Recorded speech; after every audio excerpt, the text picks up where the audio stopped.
I am Nicole Kinsey, presiding hearing officer for the Administrative Hearings Office of the State Water Resources Control Board. This is the second day of hearing and the first day of the evidentiary portion of our hearing on the pending petition for assignment of state filed application 25517 and accompanying water right application 25517X01 and the pending request for release from priority of state filed applications 25513, 25514, 25517, that's the unassigned portion, 22235, 23780, and 23781 in favor of water right application 25517X01 of Sites Project Authority. I will be the hearing officer conducting this hearing in accordance with the board's assignment of this matter to the Administrative Hearings Office. I am joined here today by several members of the State Water Board. We have Chair Joaquin Esquivel and board member Sean McGuire. We may also have several other board members joining us either in person or on the Zoom platform as well, and so you will see them today. This hearing is being conducted in a hybrid format. Those of us appearing in person are in the Sierra hearing room here in the headquarters for the California Environmental Protection Agency in Sacramento. If you are joining us in person today, first of all, welcome. Please be aware of the exits. And if we were to have an emergency, we will follow the exit signs that way or that way and calmly file out of the room to Cesar Chavez Plaza and await further direction. Others of you are joining us by Zoom teleconference. This hearing is also being broadcast live on the AHO YouTube channel. If you are not planning to speak today, please use the YouTube channel for viewing the hearing rather than logging into the Zoom platform. Both the audio and video of this hearing are being recorded, and we will post files of this recording in the FTP folder for this proceeding. The YouTube recording will also be available on the AHO YouTube webpage. We do have a court reporter joining us, I believe, who has been retained by the Sites Project Authority. So especially if you're in the room, but also on Zoom, if we need to, we may have you pause, spell your name, slow down, especially if you're reading a prepared statement. Sometimes those are read very quickly. And I want to keep in mind that we do have a court reporter who's attempting to keep up. So I appreciate that. If at any time you experience technical difficulties today trying to communicate with us, especially if you're on Zoom or difficulties accessing Zoom, please send an email to the Sites email inbox at sites-wr-application@waterboards.ca.gov or to the AHO email inbox. Either one is fine. AHO staff are monitoring that email inbox. For the evidentiary portion today, if you do have a presentation or slides, we have Ms. Mullen, who is here with us today, and Ms. Mullen will be bringing up the slide presentation and will be advancing those slides. So if you're a witness or if you're an attorney and you want a particular slide, please go ahead and you may turn to Ms. Mullen directly. We will take breaks today as needed, particularly for witnesses. If you're being cross-examined and you need a break, I understand that. I will try to not put our witnesses on the spot for too long in a row, but just let me know if you need a break. But we will also plan to take breaks. We will have a lunch break. I typically do plan for approximately an hour for lunch. I think that time is needed for everybody to eat. That's important. Do what you need to do, and also to kind of, I know we all have other obligations in addition to being in this hearing today. For your planning purposes today and for future days, with the exception of the site visit, I do plan to hold this hearing to a hard stop at 5 p.m. so you can plan accordingly. I know many of us have responsibilities that kick in at certain times of the day with children and other things. So you may plan on that as something you can count on. I would like to start this morning by calling for appearances that we'll see how this goes with Zoom. This is my first time conducting this in a hybrid format, so bear with me a little bit on this. If you are representing the entity today, when I call your entity's name, please unmute your microphone, or if you're here in the room, you can just stand up and speak loudly, I think, and state your name. Generally today, if you are on the Zoom platform, if you would please keep your microphone muted, that helps eliminate some of the background noise. So with that, I will start with Sites Project Authority.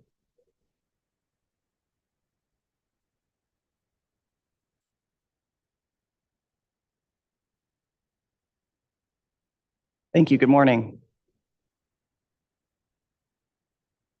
Thank you. Good morning. California Department of Water Resources. Good morning. On Zoom, Eric Soderlin appearing on behalf of the Department of Water Resources. I do want to note that I didn't hear the site's attorneys as they spoke into the microphone. I don't know if there's a connection issue. Thank you for that. I think the microphone is not on. It's now on. Thank you. I appreciate that. United States Bureau of Reclamation. Good morning. This is Amy Oftenberg on Zoom with the Solicitor's Office representing Reclamation. There will be times that I will not be able to attend the hearing, but Ray Solberg for Reclamation will be representing Reclamation during those times. Thank you, Ms. Auftenberg, and thank you for your email. I did receive that, and I just wanted to note, I didn't go and look at the service list, but if you did want to have anyone added formally to the service list, please just email us. That's the best way, and then we'll make sure that gets entered as well. Okay, thank you. Thank you. And for those of you on Zoom, when I have a screen in front of me, so when I'm looking at my screen, I'm looking at you on Zoom. This is a little odd, but that's what's happening. State water contractors. Good morning, Jenna Mandel Rice on behalf of the state water contractors on Zoom. And Kira Johnson is not with us today, but there will be other days throughout this hearing where I'm not able to participate, and Kira Johnson will be representing the state water contractors during those days. Thank you. Thank you very much. Good morning. Central Delta Water Agency et al. Good morning, Dean Reese on Zoom for the South Delta Water Agency parties, which includes Central and the County of San Joaquin et al. Thank you very much. Good morning. And maybe I'm need clarification. You included County of San Joaquin. Is Ms. Meserve here as well? Or did we already check off? I believe she is on Zoom. If not, she will be. Okay. Thank you. P&M King Farms.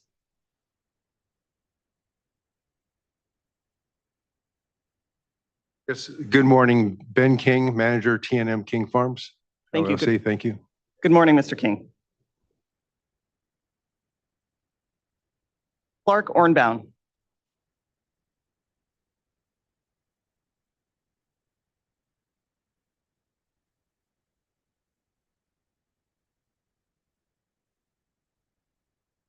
Mr. Ornbaum on the Zoom.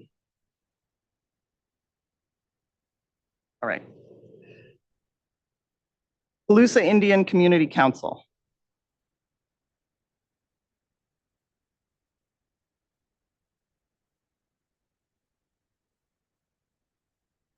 Friends of the River. Good morning. This is Don Mooney on behalf of Friends of the River, as well as California Sport Fishing Protection Alliance, Sierra Club, and Save California Salmon.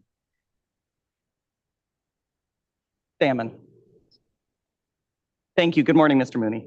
That was just a clarification for our court reporter.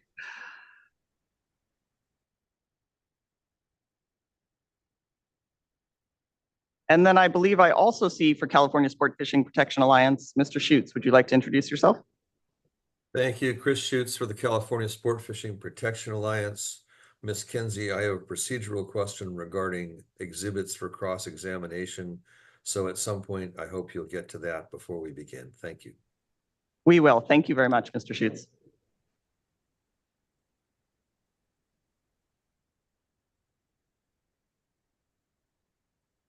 Aqua Alliance.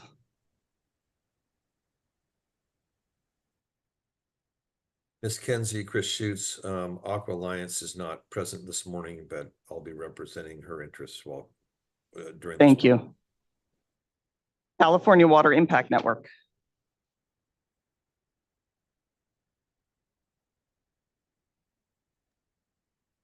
Cal Wild.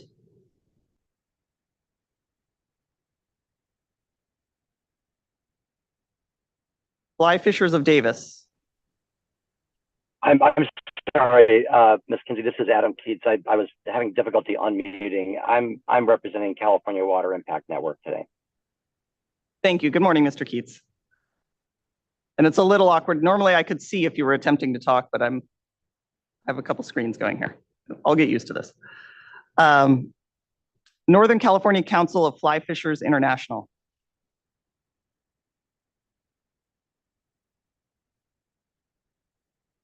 Restore the Delta.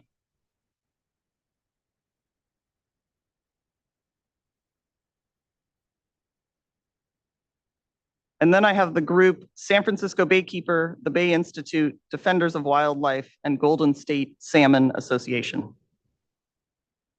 Good morning, Eric Busher, San Francisco Baykeeper on Zoom. Thank you. Good morning, Mr. Busher. Water Climate Trust, Waterkeeper Alliance, and International Rivers. Conrad Fisher with Water Climate Trust. Thank you. Good morning, Mr. Fisher.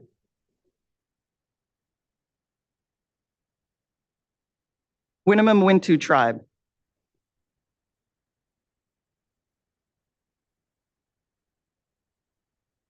Pacific Coast Federation of Fishermen's Association et al.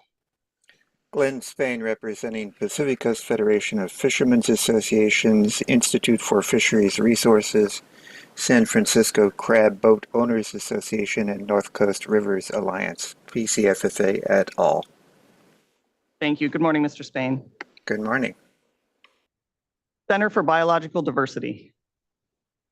Good morning. This is John Bussey for Center for Biological Diversity. Adam Keats has already introduced himself as also representing the center, and I'm not sure if she's joined yet or not, but Frances Tenney will be appearing as well on her behalf. Thank you. Thank you. Good morning. Trout Unlimited.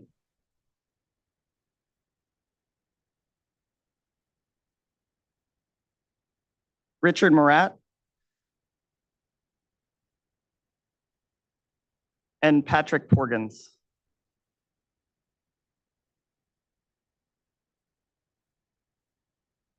All right, with that, good morning, everyone. Thank you. And thank you for orienting me to those of you on Zoom and in the room. We met last week, as I'm sure you recall, on the 19th to hear policy statements. Because of the technical challenges of that day, we were not able to hear in-person statements. So I wanted to start our day by asking and looking to the room if there's anyone here today who intends to make an in-person policy statement this morning. Please head on up to the microphone and please state your name and your affiliation clearly for our court reporter, and you may proceed. Thank you. I am Tim Johnson, JOHNSON, President and CEO of the California Rice Commission. Appreciate the opportunity to do a redo today. Very handy. Our organization represents the state's 2,500 rice farmers and over 40 marketing organizations that grow and mill rice on 500,000 acres annually. Today, I'll speak to two benefits of the site's reservoir, really summarizing my policy statement. Of this unique and multi-benefit facility that provides water supply resilience to California, its environment, people, and farms in the face of a changing climate. First Sites will be the first and only reservoir in California that captures and stores water specifically for the environment as a public benefit to support fish and wildlife and their habitats. As currently envisioned, the environment is the single largest user of water out of Sites Reservoir. Federal and state resource agencies will be able to use that dedicated environmental water stored in sites to support ecosystems when other water supplies aren't as plentiful or reliable as the needs of the state. Exchanges between Sites Reservoir and Shasta Lake would provide additional water that can help improve conditions in the upper Sacramento River, especially in dry and critical years. Sites Reservoir could also contribute to the increased freshwater flows into the Delta during periods to assist with salinity management in this critical estuary. Second, Sites supports rice lands in production, which in turn support 230 species of wildlife that visit our fields. This includes 5 to 7 million ducks and geese that annually migrate in the Central Valley of California. Rice provides over 50% of the food that these waterfowl need as they rest and feed each winter in the Sacramento Valley. In addition, ricelands and restored wetlands in the Sacramento Valley are designated as shorebird habitat of international significance. Nearly 500,000 shorebirds cross continents to stop in our rice fields and refuges and find food and rest in the early fall and late spring as they migrate as far as South America. New and exciting research has indicated that winter flooded rice fields can also provide food for juvenile salmon. Fields that are on the outside of the levees can be flushed up to 3 times a year to export zooplankton, critical food resource for small salmon, into the otherwise food-starved rivers during their outbound migration. Rice fields inside the levees, the Yolo, the Sutter, the Calusa bypasses can specifically be managed in the winter to allow juvenile salmon to come onto our fields during high flows, eat that same zooplankton, rest, and then leave volitionally when the waters recede. Does this work? While only a very small portion of out-migrating juvenile salmon are known to have access to floodplain-derived food, the majority of the returning adult salmon show evidence through eye tissue sampling of having eaten floodplain-derived food as juveniles. Wildlife needs rice fields, and sites will help ensure that the Pacific flyway, the shorebirds, and dwindling salmon populations can survive and thrive. Rice will benefit in both wet and dry years with water exchanges through sites, reservoir that can increase water supplies when they are scarce, and thereby help provide maximum opportunity for our rice fields to provide this critical habitat. Thank you. Thank you very much. Thank you, Mr. Johnson. Is there anyone else either in the physical room here or on Zoom who intends to make a policy statement? Mr. Wilson, I see you on Zoom. You have your hand raised. If you would like to make a policy statement, you're welcome to come off mute and please introduce yourself and your affiliation and go ahead. Absolutely. Thank you so much for the accommodation.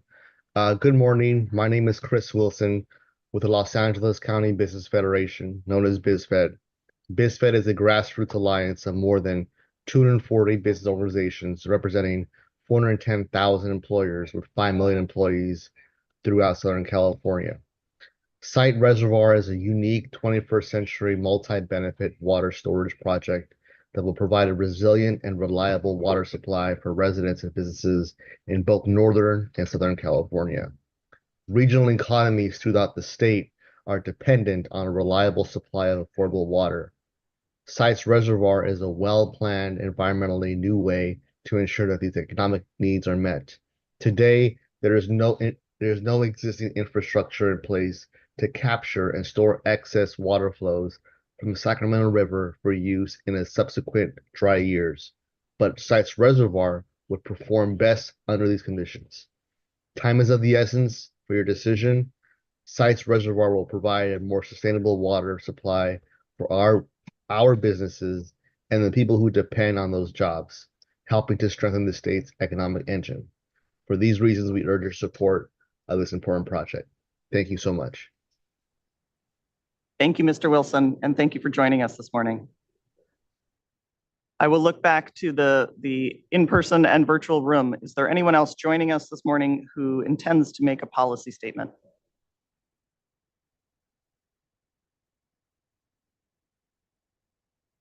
I also will note for the record that board member Diadamo has joined us in the room here in Sacramento. And I'm going to lay out what I see as the agenda for the day, although I think it may be pretty clear. I would like to go ahead and start with the case in chief from Sites Reservoir. We start with opening statements and then move to their first panel of witnesses. I think later today, I would like to talk about the site visit a little bit and some of those issues with the itinerary. I think day one looks really long. That's my general sense. So let's talk about that. And day two might be long too, but it's not as long as day one.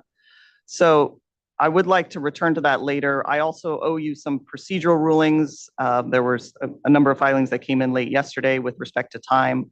What I'd like to do is go ahead and get started with case in chief. I'm not planning on ruling on those this morning, but I did want to note that I do owe you. And I will get back to you as soon as you can. I know information about the time is important. We are keeping track of time. If anything changes because of the rulings on time, just speak up. But I think we can go forward and get started without all of that pinned down. I believe we have a question, which I'm sure is a good question from Mr. Schutz. And I will also turn to the room to see if there's other procedural questions or housekeeping we should get to before we get started. But Mr. Schutz, now is a good time for your procedural question about, I think it was about exhibits on cross-examination. Yes, I have a brief exhibit on cross-examination for the second panel tomorrow or whenever it comes up. Is that something that I need to serve on the service list and send to the AHO? Or Mr. Schutz, we're having trouble hearing you. Can you speak closer to your microphone? Usually we can hear you fine. Sorry about that. Is that better? That's okay. Yeah, it's a little better.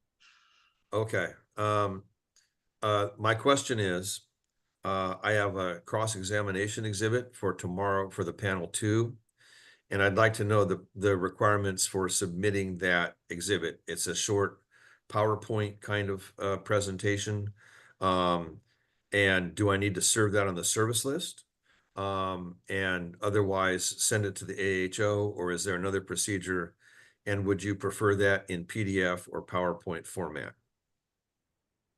Thank you. Let me make sure I tick off all those questions. First, on cross-examination, you're not required to share the exhibits in advance. So what has been our practice in the past is that you would submit that presentation either by email or probably in this case, if it's a larger file, through your upload account. And then when you are, it's helpful if you warn us that and remind us in this case that it's coming when you come up for cross of the second panel. Then we will have that exhibit ready. At that time, once you ask for that exhibit to be brought up, we would bring up the exhibit and also make it available to all of the other parties on the FTP site so that the other parties can see it as you bring it up. I think by the time we get to the second panel, we will all be on Zoom. So that will be the platform where we'll be doing this, and we'll all have our computers in front of us. And then I think the last part was a question about PowerPoint and PDF. PDF is preferable if you're able to do that. That's fine. Thank you. And one follow-up. When we get to the Zoom part of this, I'm wondering how the display is going to work. When we're in the room, we have a large display that everyone can see in the room. Do we have that same kind of thing separately available on Zoom in kind of a window? And if we have both testimony and an exhibit that we're looking at, do we toggle back and forth between those, or can they be displayed simultaneously? We can't let me see if I get all of the points. We have not displayed more than one exhibit at a time. So it is a little bit, although Ms. Mullen is very good if you haven't seen her in action. So usually she can have multiple tabs up and can toggle back and forth fairly quickly. Both are open and she can change the view. That view of the exhibits comes up on Zoom. I think to some extent viewers of Zoom have control over your own view. But to the extent you allow us to affect that view, the exhibit itself will come up on a full screen, and then on the sidebar or up top, you would see the people who are speaking. And typically those who would be pinned there will be myself, any board members who may be present in the Zoom room, the witness, the cross-examining attorney, and then the attorney representing the witness. So we would have those folks pinned at the top. It usually works fairly smoothly. You also, if you're very curious, you can go and look at our on the AHO YouTube channel. You can see how some of the other hearings have worked and how this appears, at least through YouTube. Very good. Thank you. And I think some others have had some of the questions, so thank you for indulging mine. Thank you. I appreciate that. I will look both in person and the Zoom room. Are there other procedural questions that we should address, whether housekeeping or how is this going to work kind of questions before we get started and hear from the authority? Mr. Mooney, I see your hand is up. Yes, I just had and maybe this is what you intend to cover later this afternoon, but with regards to the chess clock and objections, if one party makes an objection and another party spends, an additional time arguing against the objection, how does the time work on that? And I think that was something you were gonna take under consideration, and maybe that's for later this afternoon, but I was just curious, or just make sure it was still on the agenda for this afternoon. Thank you, Mr. Mooney. Here's what I had thought. I did have a thought about this. So I think the way we're going to, the way we're going to run it right now is once an objection is raised, that entire time is allocated towards the objecting party. If there is a problem, if there is a repeat situation where the responding party takes an inordinate amount of time or unreasonable amount of time to respond, I'll take that into account. We can add time. I have control, right? We can add time back, and we'll be fair, and I think we can sort that out. But in order to avoid too much complexity and having to punch the clock too many times, since this isn't a speed chess game, I think that is the way we're going to do it for now. But again, as we work through this, if that's a problem, we can get there. But you all are many of you have done this before. We can be professional. I think being concise, I ask all of you to please be concise in your objections and your responses. So does that answer your question, Mr. Mooney? That answered my question, and all sounds fair, and that's all we're looking for is fair playing field. Wonderful. Thank you, Mr. Mooney. I will look back to the room. Are there other procedural questions here in the room? Yes, Mr. King. First, clarification. When would you expect opening statements from myself? So a clarification, maybe I'll take this as a bigger question. The question from Mr. King was, when would we expect opening statements from Mr. King and from other parties? Here's the larger lay of the land. I think what we'll hear from is opening statements from the authority. We will hear the first panel of witnesses from the authority. We will then move to cross-examination of that panel of witnesses. We may have questions after cross-examination. We may have questions from me, from the board members, from other staff. We'll move through those. There may be redirect of the witness and then recross. Then we will move to the next panel of witnesses and we'll proceed that way. And that will take time, the next couple of weeks. Once we get to the end of the authority's case in chief, that's the time when I would receive an offer of their exhibits into evidence. And that would be the appropriate time to raise any objections to their exhibits coming into evidence. And then once we've proceeded through that part, then we would move to the next set of protestants presenting their case. In this case, I believe it's what we call the NGO parties. And then we have the Delta water user parties. And then I believe it's you. So your opening statement would occur after the case in chief for sites, after the case in chief for the NGO parties, and then the Delta users, and then we proceed to you. Great, thank you. Thank you so much. So yesterday I sent an email regarding which version of the California Water Plan we should be looking at in our analysis, whether or not it's a conformance with the California Water Plan. So I noticed in page 6 of the amended notice, you referenced a 2018 version, but also I know that there was a draft update at the end of October 2023. Since the document represents 2018, but there's a draft out there, which version should we use for looking if the project as proposed is in conformance? Thank you, Mr. King. So my response to that is going to be unsatisfying, probably, which is that's what you're going to tell me. All right, that's one of the issues that we would be addressing in this hearing, which is with respect to the conformity with the appropriate plan. What is the appropriate plan? That's the type of thing that probably would come in. You might make arguments about in a closing brief, where you would say, I think this is the appropriate plan against which we should be measuring this proposed project, as opposed to this one. So that is I'm putting it back on you. I'm not going to tell you the answer to that because I don't know. That's why I'm here to listen. I appreciate the ambiguity of that, actually. So thank you. The other thing is I had a motion to include Exhibit 69, which was an internal presentation by MBK. I made a motion and the authority objected to that. I don't believe you made a ruling on that. Have you thought about when you may make a ruling or whether or not that should be included or not? I have received your motion and your objection. I've reviewed those. My intent is to issue a larger written procedural ruling shortly this week that would address that as well as a number of other issues related to time limits and et cetera. So that is under consideration. Thank you. Okay. The last thing is that on my CV for my expert testimony for myself, I put that I was the chair of a committee for the Almond Board of California, the Strategic Advisor Innovation Committee. I want to note that I resigned of that earlier this month, and I believe probably the appropriate is I probably should send in a revised CV and have that incorporated in his exhibit. Is that correct?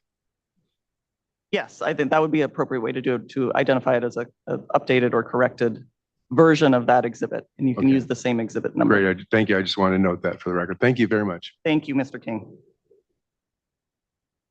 Richings, please go ahead. Yes, good morning again. Thank you. I just wanted to note that the 2023 final California Water Plan update has been submitted by Sites as Sites Exhibit 90. Thank you.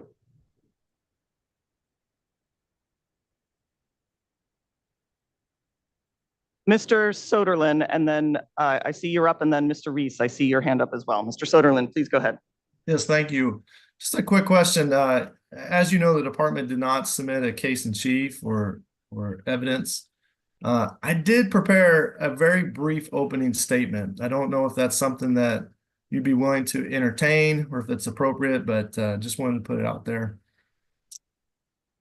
Thank you. Yes. I think the appropriate time for that will likely be after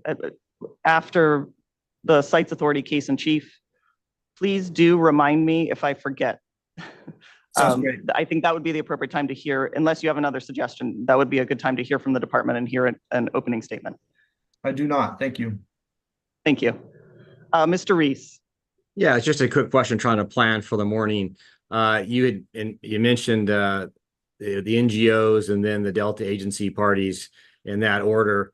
I just wanted to confirm, I don't know if I missed something in terms of the order of parties. Are the NGOs ahead of my client, or did something change? Did I miss something? The NGOs, in terms of the order of cross-examination, I have the NGOs because I was just going to proceed in the order that you're presenting your cases in chief. I have the NGOs going first. If you come to a different arrangement with the NGO parties, that is fine with me. I mean, if you want to reorder things in terms of no, that's fine. I just wanted to make sure I was on the same page. And then, do we have, just real quickly, an estimate of how long Sites the opening statement is supposed to be this morning? Sure, I will look to the room. Yeah, the Andrew Hitchings again for Sites Project Authority. The opening statement will probably take 5 to 7 minutes, and then we would proceed with the panel one witnesses. And do you happen to have an estimate of the presentation of direct? I would say approximately 15 to 20 minutes per witness, and there's 5 witnesses, so maybe an hour and 10, hour and 20 minutes total. Thank you. I appreciate that. Thank you. Mr. Reese, did that answer your question? Thank you. It did. And then Ms. Mandel-Rice, I don't see your camera, but I see your hand is up. I am attempting to be on camera, and so if I'm not, I apologize. Might be a technical glitch here. My comment is the same as Mr. Soderlin's, which is State Water Contractors is not presenting case in chief witnesses, but we would request the opportunity to make a very brief opening statement. And I believe we had previously talked about State Water Contractors going sometime after DWR. So I just wanted to raise that with you as well. Thank you. I appreciate that reminder. And once again, if I start plowing through off into the next case in chief before you've had a chance, please do stop me. But I will note this for my order of things. Thank you. Thank you. Are there other procedural questions or other housekeeping logistics we should address before we get started?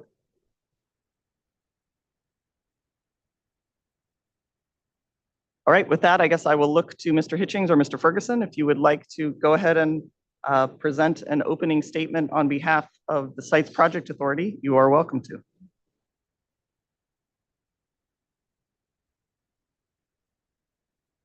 Thank you again, Andrew Hitchings for the applicant and petitioner Sites Project Authority. Good morning, presiding officer, Chair Esquivel, and members of the board. Myself, my colleague Aaron Ferguson, and our firm, we serve as special legal counsel for Sites Project Authority. And to kind of get a lay of the land, we like to pull up Sites Exhibit 223. I think we have that queued up just to be able to put that on the screen and get a sense of location. That's great if we can enlarge that. So as depicted on the map, the proposed reservoir would be located in the foothills on the western side of the Sacramento Valley, approximately midway between Shasta Reservoir and the Delta. As described in the water right application submitted and the certified final EIR for the project, Sites Reservoir would store up to 1.5 million acre feet of water for subsequent delivery to 22 public agencies located both north and south of the Delta, serving over 24.5 million Californians and over 500,000 acres of farmland. Sites would also supply water to wildlife refuges, both north and south of the Delta, and provide additional flow into the Yola bypass, increasing food sources for Delta smelt and other fish species. Sites would also further benefit local communities by providing flood damage reduction benefits to portions of Colusa County and providing an array of recreational uses and facilities. The water right application and related petitions before you in this proceeding are a critical part of the permitting for the project. Last week and this morning, dozens of Site Reservoir project supporters presented compelling policy statements to you expressing why the state board's granting of the water right permit and the approval of the related petitions would best serve the public interest. These supporters included members of Congress, the Secretary of the California Natural Resources Agency, the Bureau of Reclamation, Colusa County interests, public water agencies, business and labor interests, and agricultural interests. Many of these supporters emphasize how Sites Reservoir is an innovative 21st century water project. For example, Sites is an off-stream reservoir, as do its Sacramento River diversions, that would store water during high runoff periods and then subsequently release it for various beneficial uses. Sites would use existing diversion facilities on the Sacramento River that have state-of-the-art fish screens. Sites would use diversions from the Sacramento River would only occur when flows in the river exceed significant minimum diversion criteria for the protection of aquatic resources, including listed species in the Sacramento River and the Delta. Sites would also mostly utilize existing conveyance infrastructure to move water from the points of diversion to the reservoir. And Sites would be the first storage project in California with a dedicated supply for the environment. Turning to the hearing issues noticed, the authority submits that the AHO and the state board will have substantial evidence to support the approval of the authority's water right application and the related petitions for partial assignment and releases from priority. As part of this approval, the authority requests and expects that its proposed standard permit terms and its site-specific permit terms and conditions would be included to reflect the authority's commitments to avoid injury to water rights holders and avoid unreasonable effects on fish and wildlife. These proposed permit terms and conditions are identified and summarized in Ms. Bizzoni's testimony at Exhibit Site 70-C, pages 8 through 10. These terms and conditions demonstrate the authority's substantial upfront and ongoing efforts to address concerns and avoid injury to other legal users of water and the environment. With regard to the petition for partial assignment of state filed application 25517 and the petition for releases from priority of the subject state filed applications, the authority presents substantial evidence that the requested partial assignment and releases from priority are for purposes of development consistent with the California Water Plan and other like plans for utilization and conservation of the water resources of the state, and are also consistent with applicable water quality control plans and their water quality objectives. The authority presents substantial evidence that the partial assignment and releases from priority will not deprive the counties in which the water originates of water necessary for those counties' development. As to water right application 25517X01, the site's application, The authority presents substantial evidence through its water availability analysis and related analyses that there is unappropriated water to supply the site's reservoir project in accordance with the application, and that there's water available for appropriation when considering the amount of water required to remain in the Sacramento River to support in-stream beneficial uses, including the beneficial uses identified in any applicable water quality control plans. The authority also presents substantial evidence that the water diverted under the proposed appropriation would be put to reasonable and beneficial use, would avoid injury to other water right holders, would avoid unreasonable adverse impacts to fish and wildlife, would protect public trust resources, and would be in the public interest.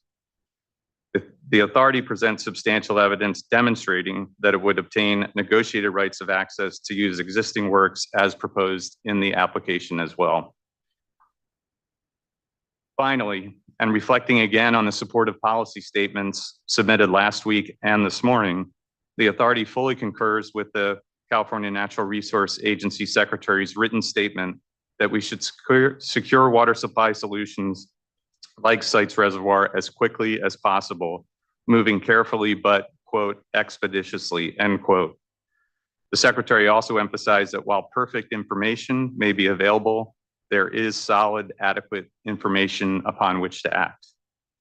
In closing, the authority respectfully requests that the AHO and State Board approve the site's application and the related petitions for partial assignment and releases from priority. That concludes our opening statement. And with that, the authority is ready to proceed with presenting its first panel of witnesses. Thank you, Mr. Hitchings. Please, we'll take a few moments to bring the witnesses up to the front of the room.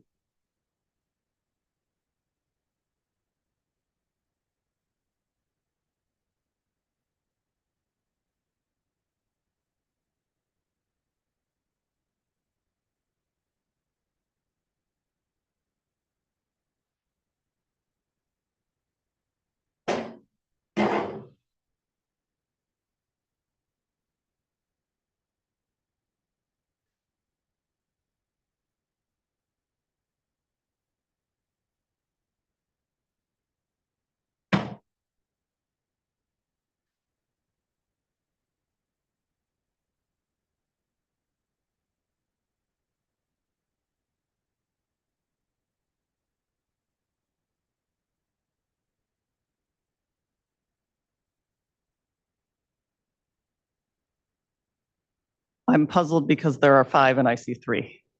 We're going to get to that in 1 second. Okay.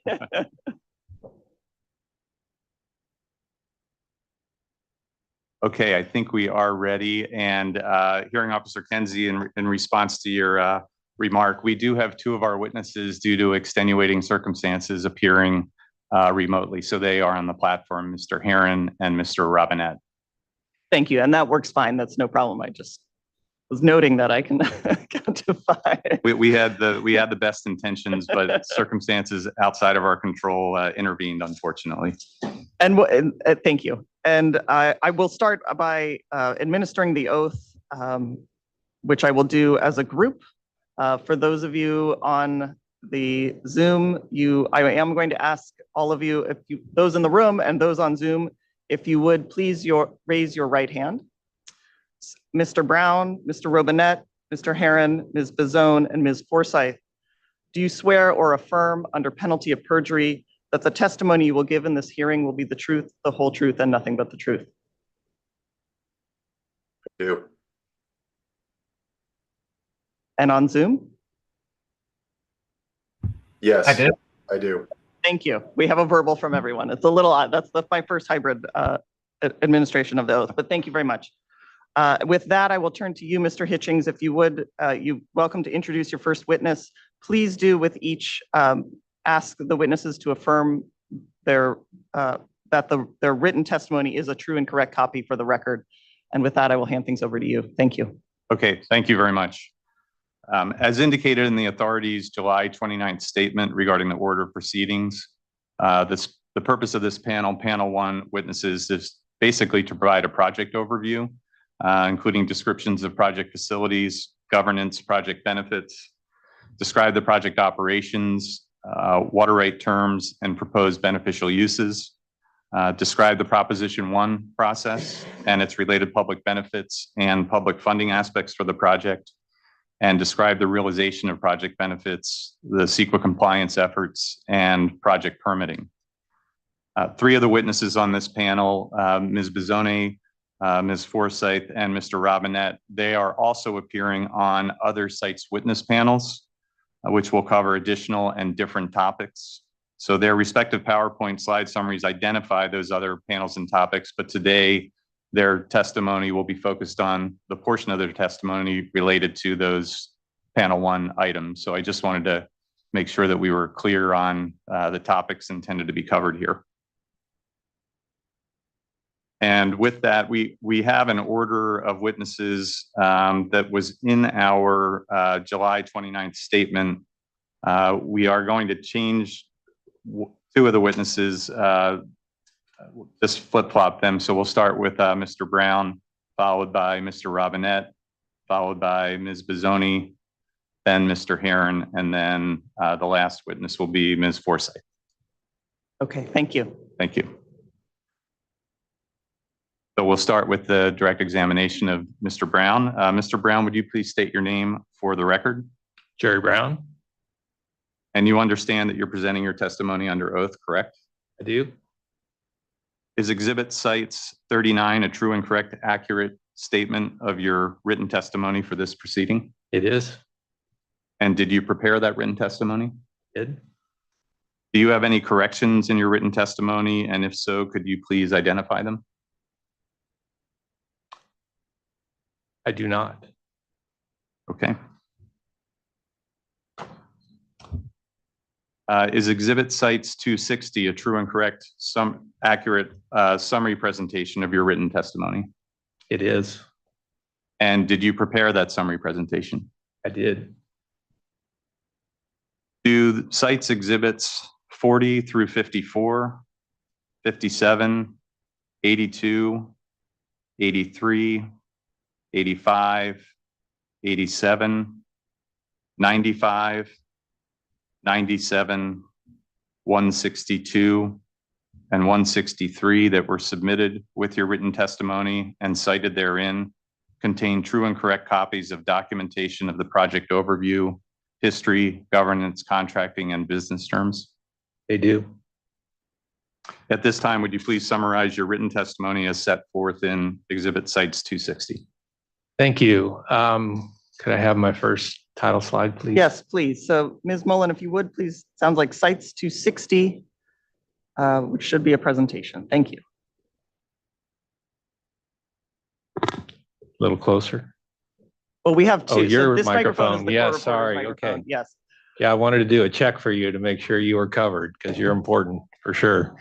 Okay, that's good. All right, fantastic. Thank you. Thank you, Mr. Hitchings. Madam Hearing Officer Kenzie, members of the State Board, members of State Board staff, and members of the public. I'm pleased to kick off this panel and would like to cover the project history, project governance, and an outline of the main business terms and business arrangements, which are all covered in greater detail in my written testimony. Next slide, please. Before getting to these points, I'd like to start with a couple of contextual comments.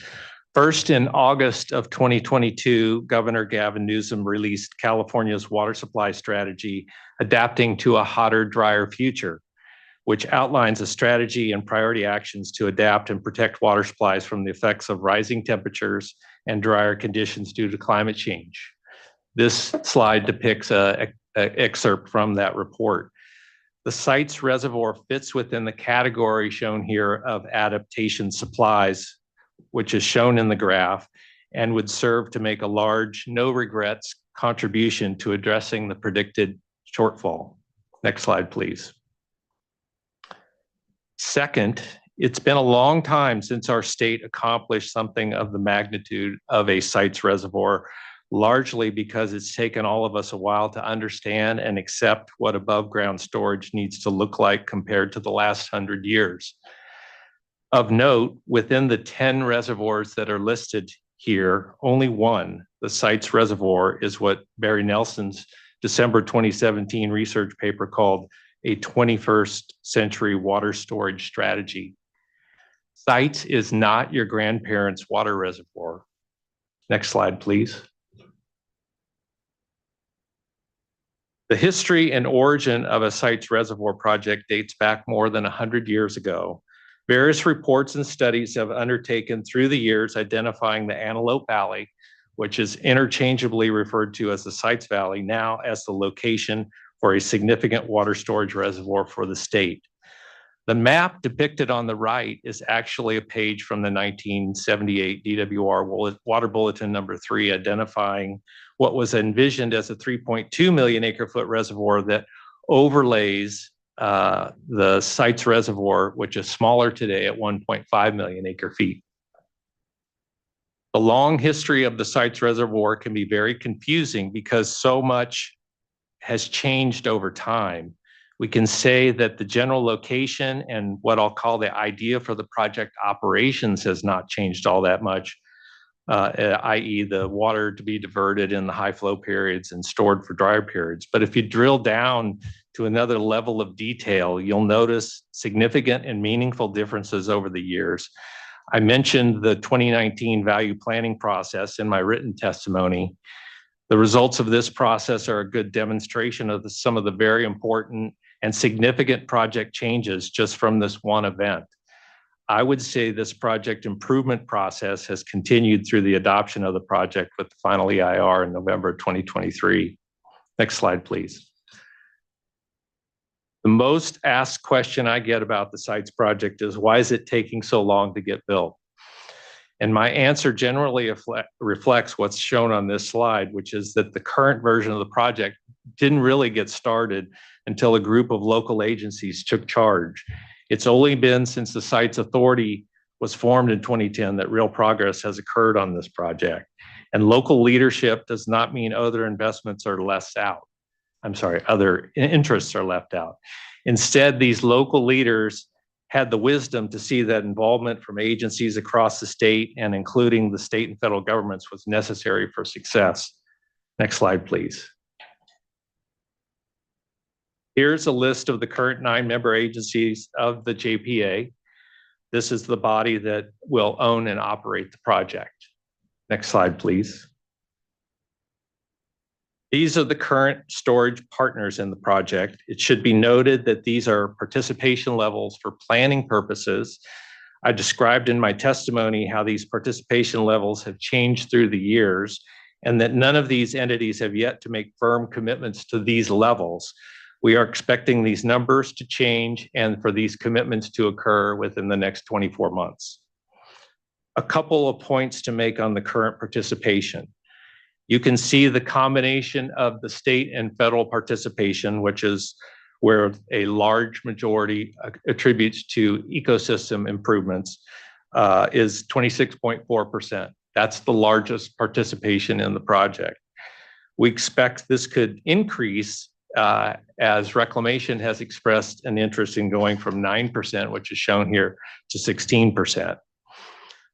Secondly, when you consider only the shares of the 22 local public agencies, the north of Delta, south of Delta split is about 25-75. This aligns with the goal the Sites Authority set for itself when it took control of the project in 2010. Next slide, please. A couple of years ago, we started the waiting list, which is shown here, because we were getting calls, and we continue to get calls of interest in participating in the project, but we don't currently have excess capacity to allocate. So having these agencies on standby gives us a means to address more demand and fill gaps should current participants reduce or drop out.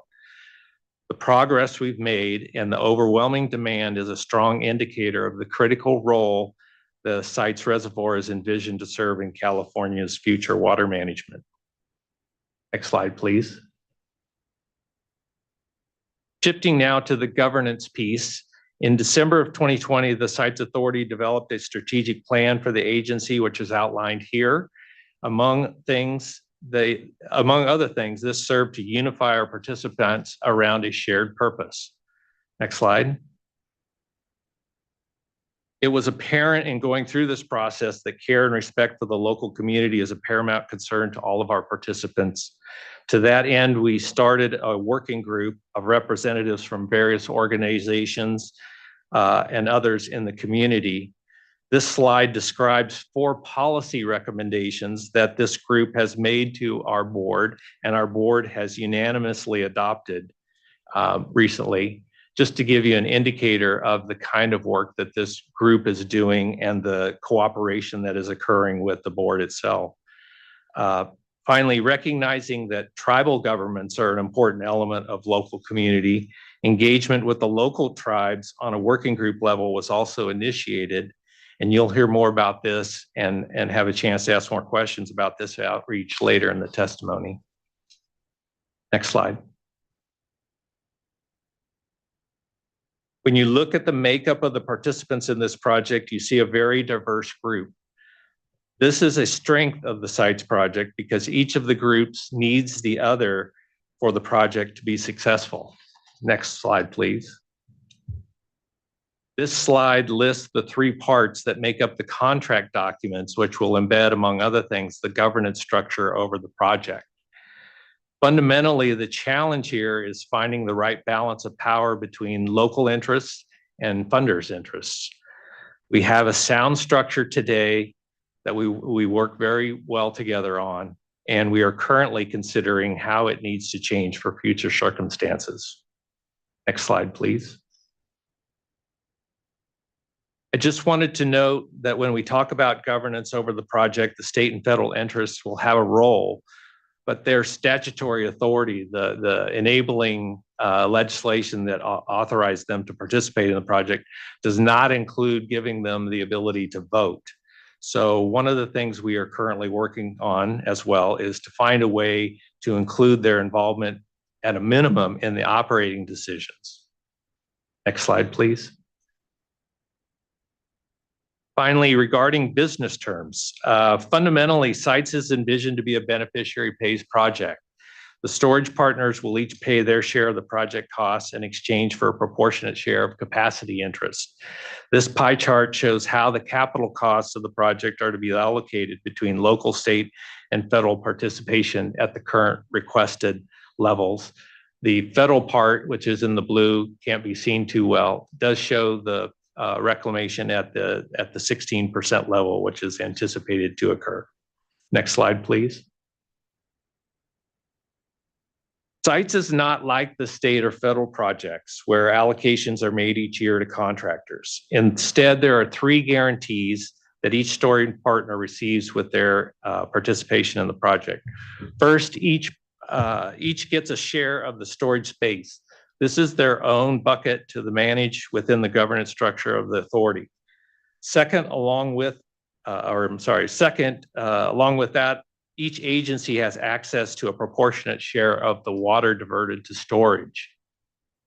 So if an agency doesn't want or can't afford to pay to divert water when presented with the opportunity, that allocation is made available to others with storage space capacity to receive and pay for the water. Third, each gets to decide how and to some degree when they use their stored water. Primarily, SITES water is envisioned for use during drier periods, but this is decided by the participant and is subject to internal and external limitations as well. We refer to the total of all involved as being in the SITES family, and we are trying to make the business terms as flexible as possible among the group, which adds to the value of the asset each individual participant receives. Next slide. This is my last slide. This is our current schedule through completion of construction. This water rights process and the timing of its conclusion will largely determine how soon we get into construction and get the reservoir into operation. Once the water right is issued, the SITES Authority will make a resolution to offer capacity to its 22 local agencies, the state government, the federal government. And then these parties will each have about a 6-month period that's shown here as investor commitment, where we essentially escrow all the documents, freezing all the documents, and allow all of them to go back to their individual decision-making bodies and make their final decision before committing to construction contracts to build and implement the project. We ask that you proceed through the water right process as expeditiously as possible and not put off or delay your decision. There is no time to waste. And this concludes my remarks, and I'm happy to answer any questions. Thank you, Mr. Brown. May proceed with your next witness. I think that's how we go with this panel. Yes, and the next witness will be Mr. Robinette, and my colleague, Mr. Ferguson, is going to join at the table here to conduct the direct exam for this witness. Thank you.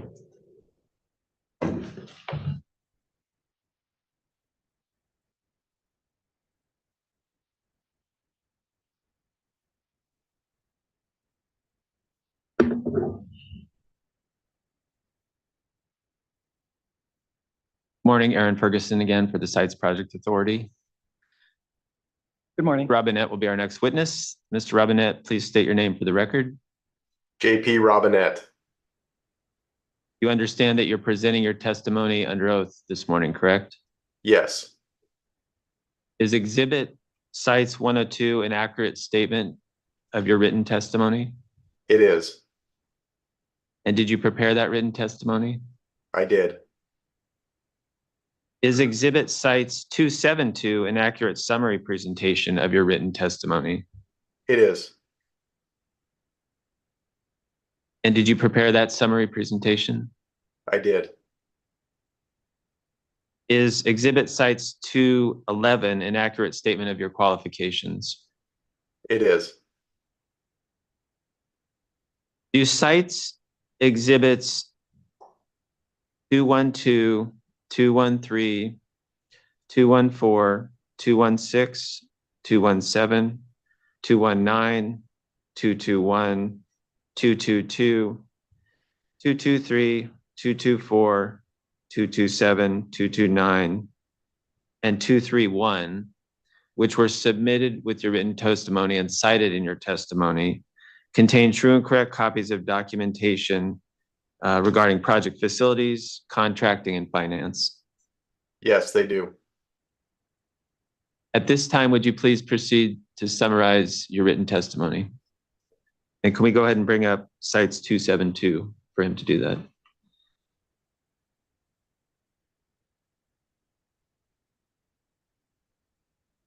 All right. Thank you very much. It's an honor to be here today, Hearing Officer Kenzie and members of the board.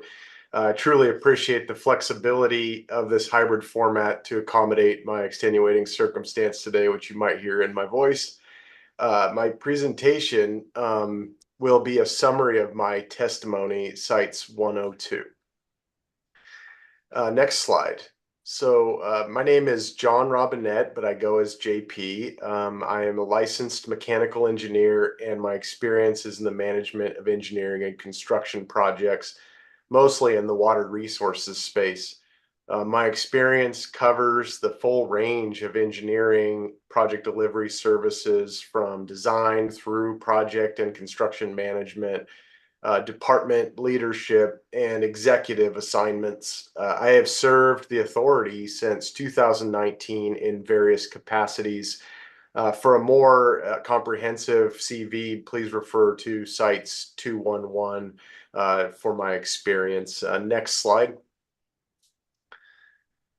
So I've filled the engineering and construction manager role for Sites since its inception in 2022. Prior to that, I served the authority as the project controls manager and the plan of finance lead since 2019. I'm responsible for representing the authority in all manners related to the engineering and construction of the project, including the plan for funding project costs. It's really important to note that I'm supported in these efforts by qualified professionals from all these areas, and that while I may not have been involved in every detail, the development of the materials in my scope, I have attended meetings, provided direction, reviewed plans, specifications, memoranda related to decisions, and helped make decisions. And it's my opinion that the work in these areas is sound and technically feasible based on my experience and professional opinion.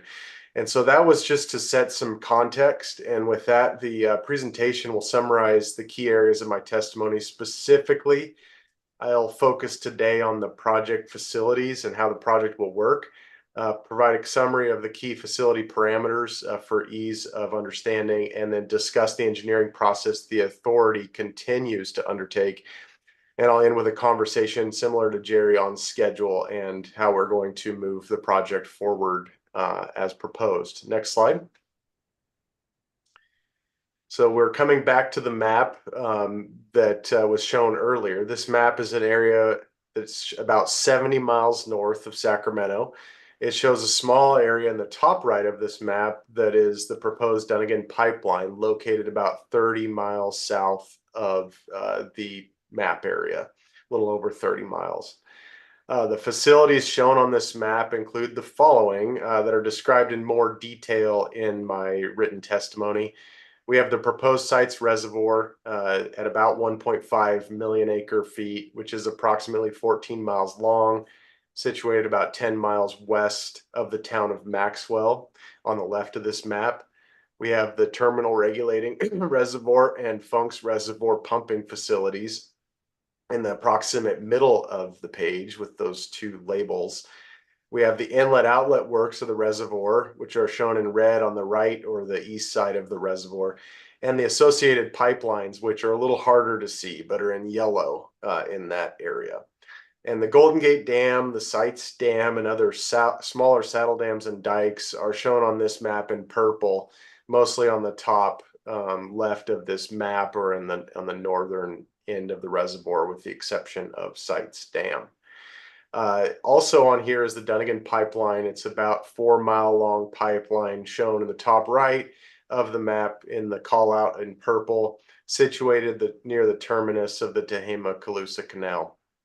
And now not shown on this map are the existing diversion facilities at Red Bluff and Hamilton City, which I'm going to walk through schematically on the next slide. Next slide.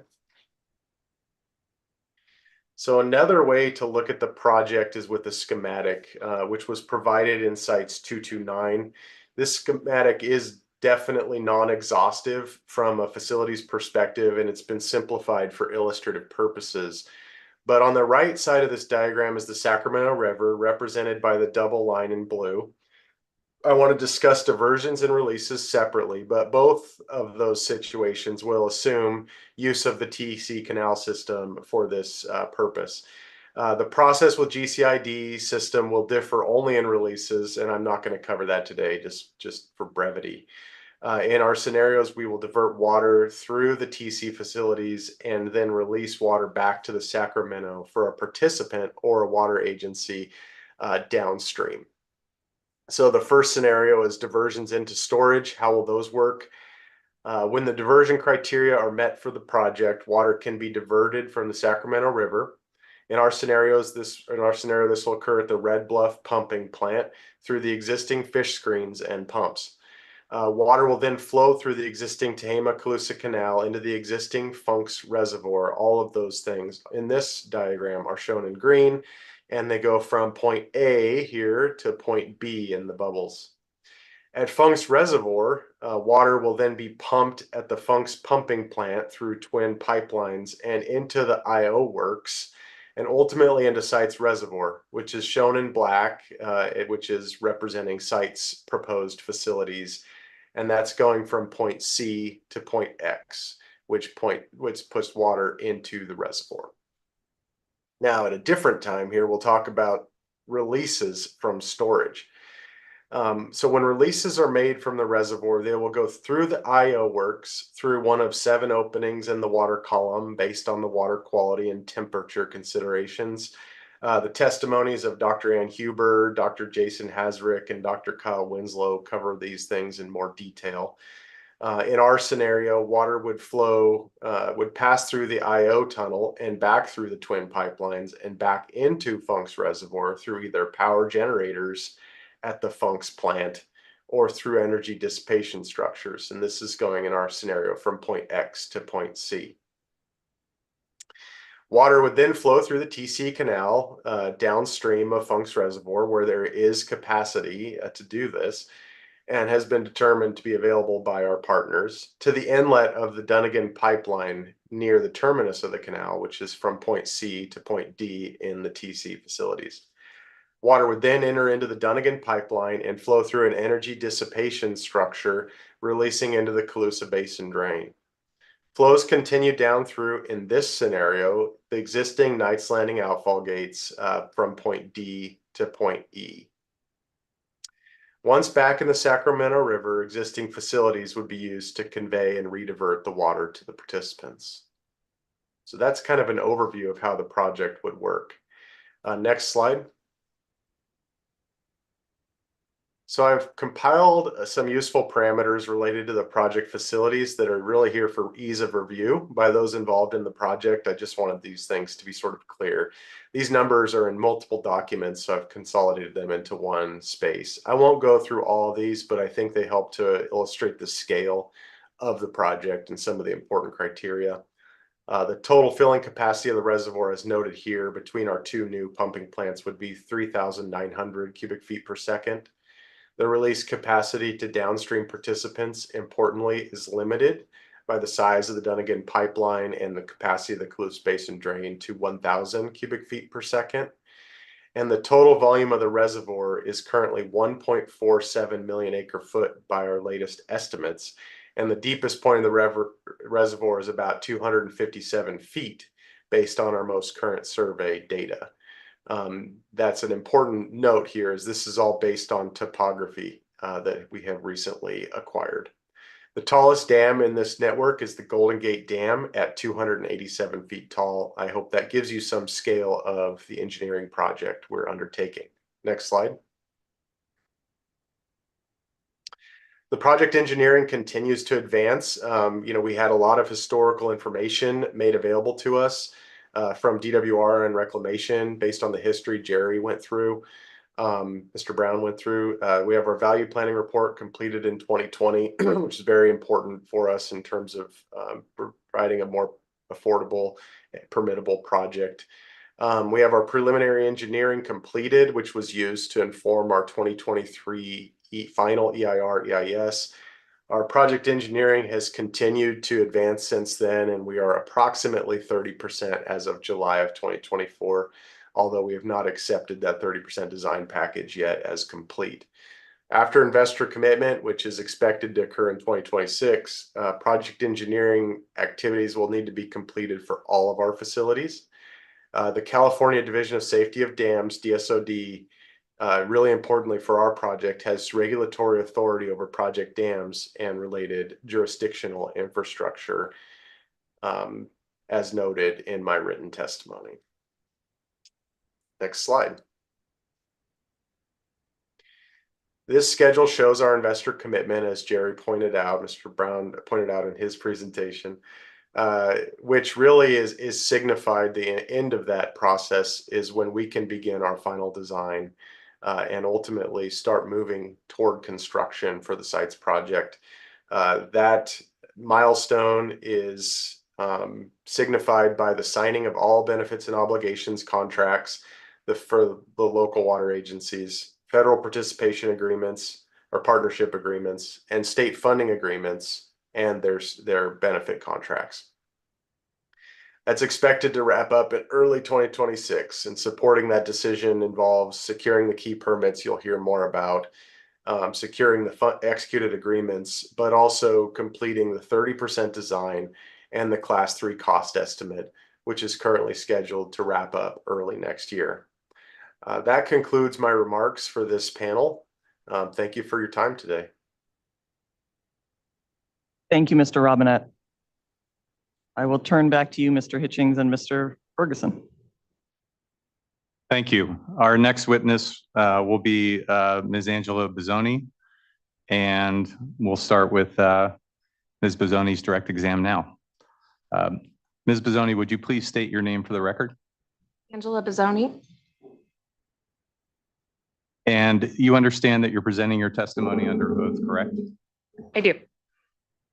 And is Exhibit Sites 70C a true and accurate statement of your written testimony? It is. Did you prepare that written testimony? I did. And is Exhibit Sites 64 a true and correct, accurate statement of your qualifications? It is. Is Exhibit Sites 259 a true and accurate summary presentation of your written testimony? It is. Did you prepare that summary presentation? I did.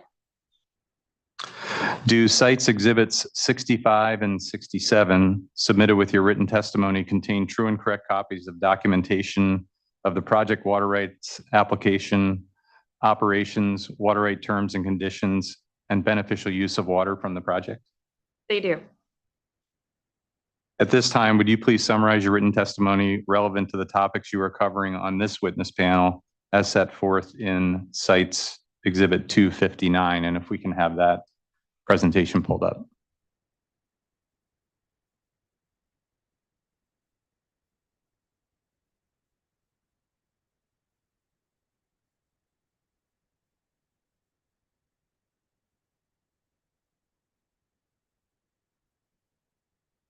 All right. I think we're good with the mics now. Good morning, Hearing Officer Kinsey and members of the board.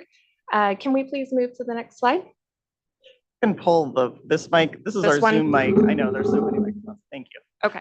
I want to make sure everyone online can hear as well. Thanks. All right. Today, I will present testimony regarding the Sites Project Authority's water right application and proposed project operations.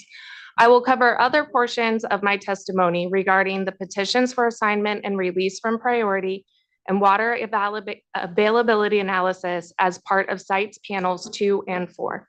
Next slide.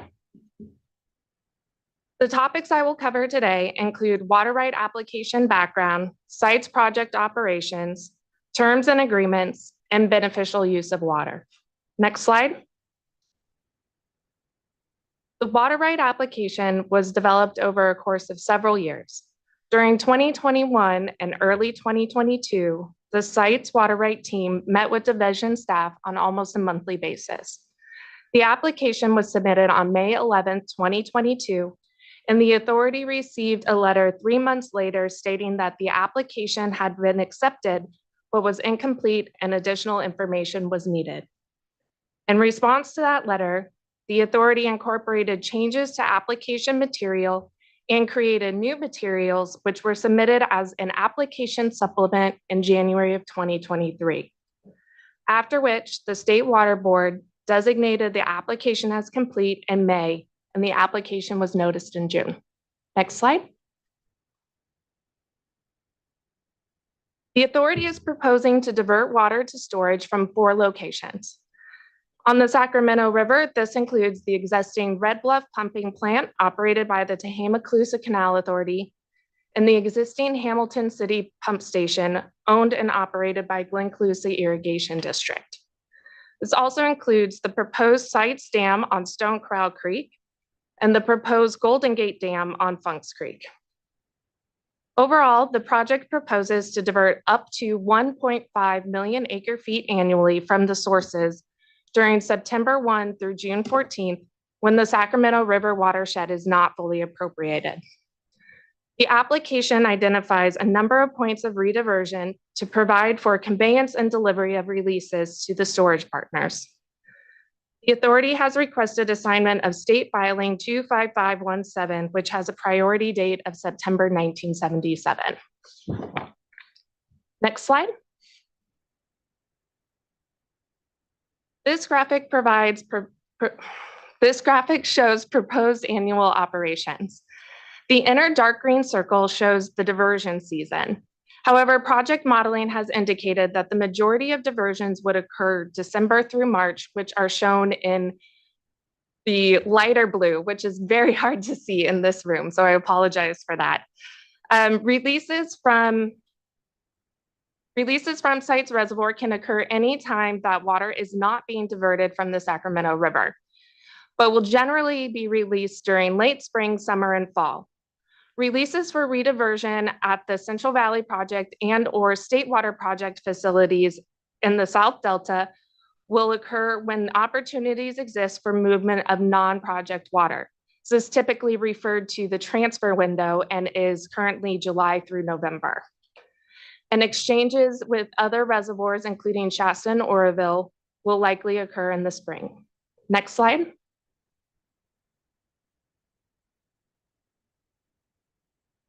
The authority is seeking to divert from the three sources during September 1 through June 14th, when the delta is not in a balanced condition, when downstream senior water rights are satisfied, flows are available of those for existing laws, biological opinions, regulations, and other criteria that are in place at the time, and that the flows exceed the minimum site-specific diversion criteria, which are further described on the next slides.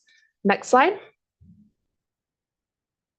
Sacramento River diversions are controlled by the Wilkins Slough minimum flows and the Bend Bridge pulse protection proposed for the project. Diversions from the project cannot bring Wilkins Slough flow below 10,700 cubic feet per second during October 1 through June 14th, or 5,000 CFS during the month of September. The Bend Bridge pulse protection provides for no diversion for a period of up to 7 days when Bend Bridge forecasted flows exceed 8,000 CFS and combined tributary flows exceed 2,500 CFS. Next slide. Diversion criteria for Funks and Stone Corral Creeks are still being developed. The authority included a proposed term with its water right application, which commits the authority to study the creeks in coordination with others to develop an operations for the plan for the creeks that would detail these releases. This plan and these releases must be developed prior to the storage of water from the creeks. Next slide. In regard to releases, the site's reservoir storage partners will submit requests detailing the volume and month they would like to receive water from the reservoir. Releases from site's reservoir can occur anytime that water isn't being diverted from the Sacramento River, but will generally be occurring during late spring, summer, and fall. As mentioned already, releases for rediversion at Delta export facilities would need to occur during the July through November timeframe. Next slide. The project also proposes exchanges with Shasta Reservoir and Oroville Reservoir that are intended to be either net neutral or beneficial to CVP and or SWP operations. Exchanges would be accomplished through the similarities in the places and purposes of use in the site's application and those in existing CVP and SWP water rights. There may also be exchanges with local storage partners that would be accomplished in a similar manner. Next slide. In the water right application, the authority identified 4 standard permit terms to acknowledge its understandings of terms that were anticipated to be included in any issued permit. Among other items, these terms acknowledge that an issued permit is subject to prior rights, variable hydrology, and continued jurisdiction of the State Water Board. Next slide. In addition, the authority met with multiple agencies and entities to identify and address concerns. Through these discussions, a number of site-specific terms were developed. These terms include protections for existing water right holders and supplies and are intended to avoid unreasonable effects to the environment. Next slide. Discussions with others also resulted in operations agreements intended to protect existing water rights. Subsequent to submittal of my written testimony, the agreement with Maxwell Irrigation District was fully executed. It notes here that it is still being developed, but since that time it's been executed. This agreement and that being developed with the Calusa Drain Mutual Water Company address diversion and use of water that originates in Funks and Stone Corral Creeks. The authority has also executed agreements with Contra Costa Water District and the state water contractors to protect their existing water rights and supplies. Finally, the authority is coordinating to develop an operations agreement with the Bureau of Reclamation and Department of Water Resources. This agreement is intended to describe how the proposed CVP and SWP term included in the application will be implemented through day-to-day coordination amongst the three parties. Next slide. There are currently 22 storage partners participating in the project to receive an allocation of water from Sites Reservoir, along with a number of waitlisted agencies. Many of these agencies have existing water service contracts. However, they have seen supplies reduced when compared to a long-term average. Particularly in drier year types, there is a need to add supplies from Sites Reservoir to their water supply portfolio. Next slide. To determine the volume needed for each of the purposes of use included in the application, we reviewed publicly available information for each of the 22 storage partners. We then considered current and estimated water demands, potential water supply shortages, and the associated purposes of use. These values, particularly the shortage estimates, were then compared to each storage partner's storage allocation within Sites Reservoir. Through this analysis, we arrived at a volume of water to associate with each proposed purpose of use. These combined values shown on the slide exceed the 1.5 million acre feet requested in the water right application. This is because many of the storage partners provide water for multiple beneficial uses, and each of these beneficial uses were considered through this analysis. And that concludes the presentation of topics and my testimony as part of this panel. Thank you very much. I think as we're moving through, normally I'd take a mid-morning break, but we're moving along quite well. So I will keep things going and we'll, I think, plan to get through the summaries from the witnesses and then we'll take a short break. Please go ahead. All right, Mr. Herron, you're next. Can you hear me? Yes. Great, thank you. All right, Mr. Herron, please state your name for the record. Jeff Herron. You understand that you're presenting your testimony under oath this morning, correct? I do. Is Exhibit Sites 1 an accurate statement of your written testimony? It is. Did you prepare that written testimony? I did. Is Exhibit Sites 266 an accurate summary presentation of your written testimony? It is. And did you prepare that presentation? I did. Is Exhibit Sites 2 an accurate statement of your qualifications? It is.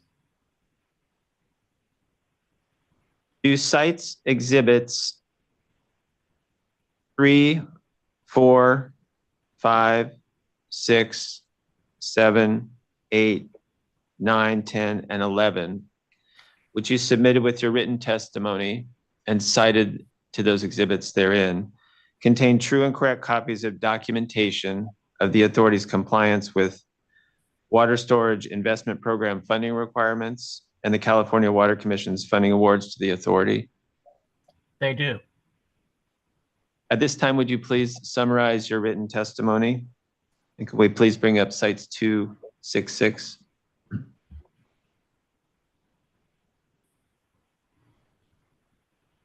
Mr. Herron, we have a request from the, I'm sorry to interrupt, a request from the court reporter. Maybe you can lean into your microphone a little bit. It may be the volume in the, I don't know, in the room. We'll try it. Thank you. I appreciate it. Thank you, Hearing Officer Kinsey and members of the board. I will be discussing the public benefits of the Sites Reservoir project. These are the benefits that will be funded by the state of California under Proposition 1, the Water Quality, Supply, and Infrastructure Improvement Act of 2014. Proposition 1 established the Water Storage Investment Program to fund public benefits that would be provided by new storage projects. This process has been overseen by the California Water Commission. The selection of projects for funding, including Sites Reservoir, was a public process. It was overseen by the Water Commission. There were numerous public meetings and opportunities for public comment that were part of the process. And the applications that were put together for the public benefit funding, the review of those applications was supported by the State Water Resources Control Board, the Department of Water Resources, and the California Department of Fish and Wildlife. The California Water Commission released a technical reference, which is Exhibit 3, and that technical reference provided guidelines for the applicants to follow. The technical reference provided approved methodologies for evaluating public benefits. Applications for Proposition 1 funding were due in 2017. Exhibit 6 is the application for the Sites Reservoir project. The applications were reviewed by the agencies, and their review findings are provided in Exhibits 8, 9, 10, and 11. There was a maximum conditional eligibility determination made by the California Water Commission in July of 2018. Selected applicants were then required to submit a feasibility report, which is Exhibit 4. That was completed in 2021. And on December 15th of 2021, in a public meeting, the California Water Commission found that the Sites Reservoir project met the requirements of Water Code Section 79757. Next slide, please. Actually, can you advance it one more slide, please? Proposition 1 does not fund the project in its entirety. The Sites Reservoir project obtained funding for 4 specific public benefits through the application process.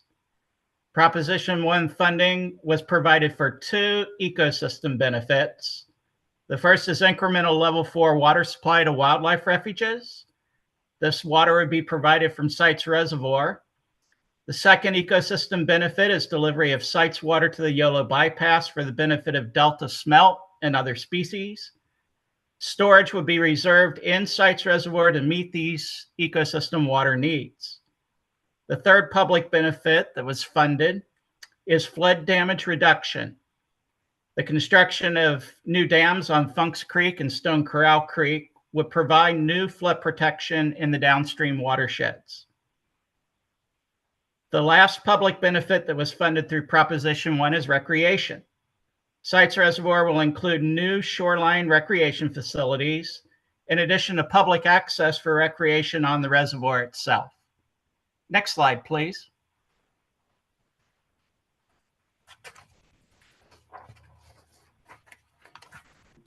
This slide presents the benefits, the details of the benefits that will be obtained through Yolo bypass supply increases. Storage would be reserved in Sites Reservoir and released to enter the Yolo bypass at Knight's Landing. The intent of this water supply is to provide ecosystem enhancement for Delta smelt and other species.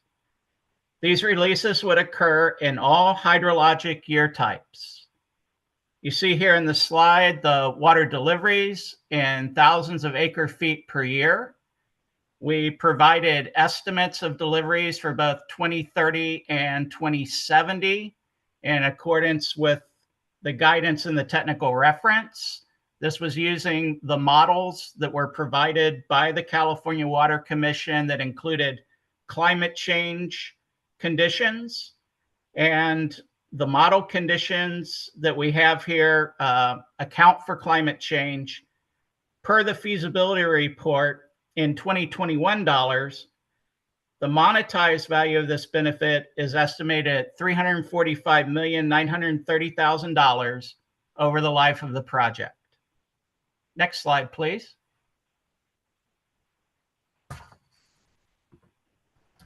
This slide provides the details of the incremental level 4 water supply to wildlife refuges. These wildlife refuges have been identified in the Central Valley Project Improvement Act. They currently receive a base water supply, but not the full quantity of water that has been determined as necessary for optimal habitat development. The quantity for optimal habitat development is called level 4 refuge water supply. Releases from Sites Reservoir provide the refuges with additional incremental level 4 water supply that will bring these refuges closer to the supply needed for optimal habitat development. Water will be provided from Sites Reservoir in all hydrologic water year types except for wet years. Those are years when additional water supply is not needed at the refuges. The Sites Reservoir feasibility report estimated the economic value of this water in 2021 dollars at $325,506,000 over the life of the project. Next slide, please.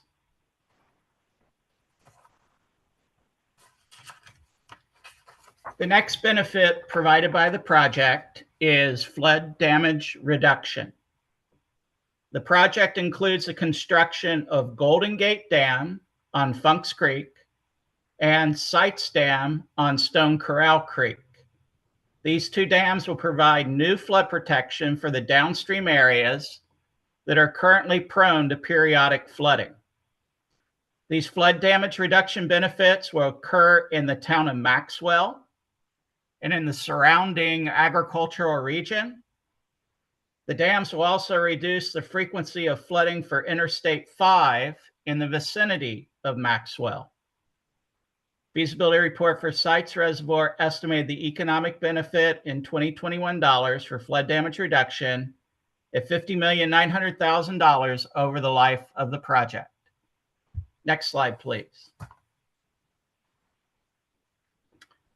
Slide covers the recreation benefits.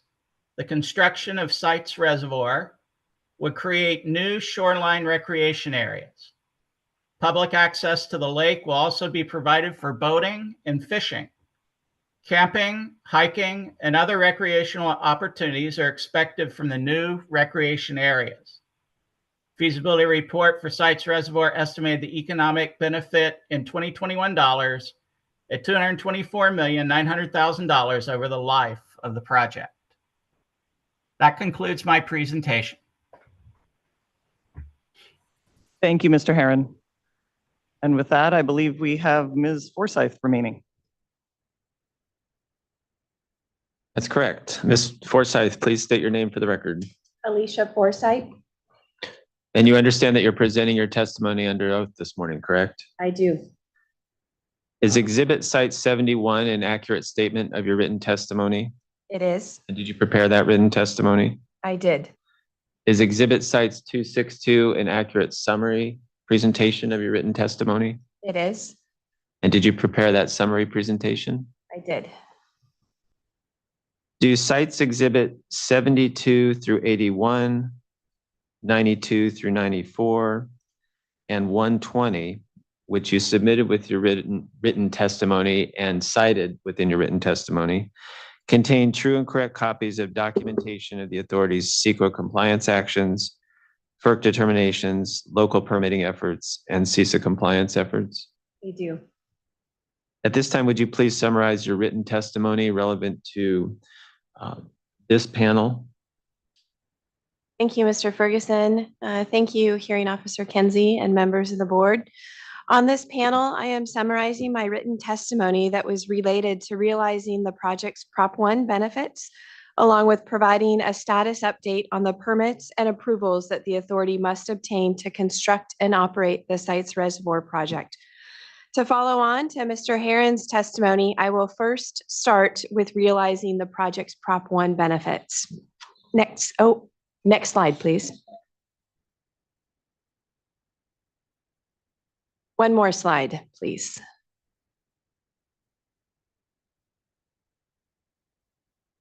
As Mr. Herron previously discussed, the California Water Commission conditionally awarded the project funding for ecosystem, flood damage reduction, and recreation benefits. There are a number of activities required in the Water Code statute that must be completed prior to the Commission making a final funding award. Some of these activities have already been completed, such as the project's feasibility study. My testimony and this oral summary focuses on those items that are in progress and not yet completed. This includes generally 3 items, which are the public benefits contracts, contracts for project costs, and obtaining all necessary permits and approvals. I will discuss the status of these 3 items in my next few slides. Next slide, please. Thank you. The first item that I'll discuss is the public benefits contracts. These are contracts between the authority and the state agency responsible for overseeing the public benefit. The California Department of Water Resources oversees the flood damage reduction and recreation public benefits, and the California Department of Fish and Wildlife oversees the ecosystem public benefits. The authority has begun technical discussions with both agencies on public benefits contracts. The authority has also begun preparation of the adaptive management plans called for in the California Code of Regulations for these benefits contracts. However, the contracts themselves have not yet been negotiated or finalized. Next slide. The second item that I'll discuss is the contracts for project costs with each party that will derive benefits other than the state's Prop 1 benefits. The Water Code statute requires that the authority enter into contracts with all of the remaining project participants to ensure that each party pays its share of the project costs. For the site's projects, this would include the benefits and obligations contracts with our public water agency participants and the partnership agreement with the Bureau of Reclamation. These were both discussed previously in the testimony of Mr. Jerry Brown and Mr. JP Robinette. Next slide. The last item that I'll discuss with regard to realizing the project's Proposition 1 benefits is the requirement in the Water Code to obtain all applicable federal, state, and local permits and approvals. The status of key permits and approvals was discussed in my written testimony, and I'll summarize that in the next section of my oral testimony here. Next slide. After completion of these 3 items, the public benefits contracts, contracts for project costs, and obtaining all necessary permits and approvals, the authority would be eligible to secure what is called a resolution of final funding agreement from the Water Commission. This resolution would in turn allow Commission staff to finalize and execute the final funding agreement, securing the Proposition 1 funding for the project. After the project is operational and providing public benefits, the California Code of Regulations requires that the Water Commission track the public benefits received and provide publicly available data and reporting on those benefits. The process for realizing these Proposition 1 public benefits is outlined extensively in the California Water Code and works to ensure that these benefits will in fact be realized. Next slide.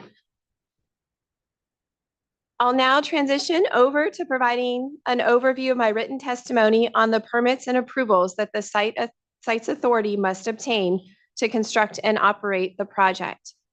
In terms of compliance with the California Environmental Quality Act, or CEQA, activities began in 2001 when the Department of Water Resources published a Notice of Preparation, or NOP, for the project. The authority took over the project in 2016 and published a supplemental NOP in 2017. The project's draft environmental impact report, or EIR, was released later that year.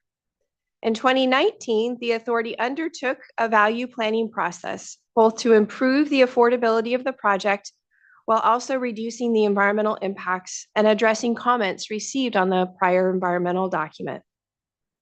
The value planning process resulted in revisions to the project that necessitated revisions to the EIR, and the authority subsequently released a revised draft EIR in 2021. That revised draft EIR completely replaced and superseded the 2017 draft EIR. The authority then addressed public comments on that 2021 revised draft EIR and released our final EIR in 2023. In November of 2023, the Authority Board of Directors certified the final EIR, adopted CEQA findings, adopted a statement of overriding considerations, along with a mitigation monitoring and reporting plan, approved the project itself, and directed the Executive Director to certify the record of proceedings. Slide. The project will need to obtain various permits and approvals from federal, state, and local agencies. All of these permits and approvals were discussed in detail in Chapter 4 and Appendix 4A of the final EIR, and my testimony focuses on the key permits and approvals, along with the status of efforts to obtain each. This summary focuses on 5 of those. Next slide. With Reclamation's participation in the project and the need for federal permits, the project must comply with the National Environmental Policy Act, or NEPA. Reclamation is the federal lead agency for NEPA compliance, and an environmental impact statement was prepared and released with the authority's EIR. The authority expects Reclamation to sign a record of decision in 2025, which would conclude the NEPA process. Reclamation is also the project's lead agency for Federal Endangered Species Act, or ESA, compliance efforts. The project's ESA compliance efforts will be undertaken in 2 steps. Step 1 includes a project-level analysis of construction impacts on federally listed species. A biological opinion is expected from the U.S. Fish and Wildlife Service in December of this year that would allow for construction of the project. Step 1 also includes a programmatic level analysis of operations impacts. This programmatic analysis is now expected to be completed in December of this year, but does not allow for direct project operations and requires a second follow-on consultation effort. The second effort would be completed in Step 2. This will include a project-level analysis of operations impacts to federally listed species and is expected to result in 2 biological opinions for project operations. One from the U.S. Fish and Wildlife Service, one from the National Marine Fisheries Service. We expect both of those biological opinions and this effort to be completed next calendar year. Slide. The project must also comply with the Clean Water Act. The authority submitted a Section 401 water quality certification application to the State Water Resources Control Board in March of this year. The State Board accepted the application as complete and identified that it intended to act by March of 2025.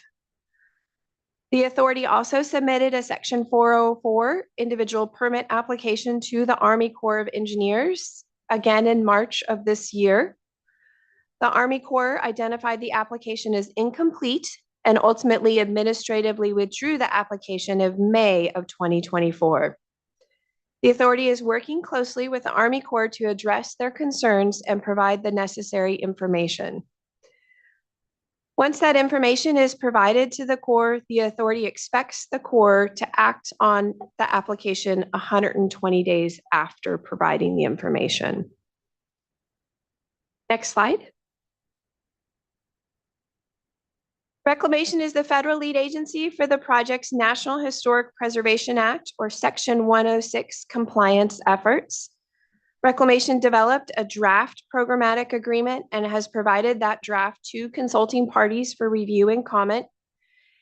We expect a final programmatic agreement to be completed late this calendar year or in early 2025.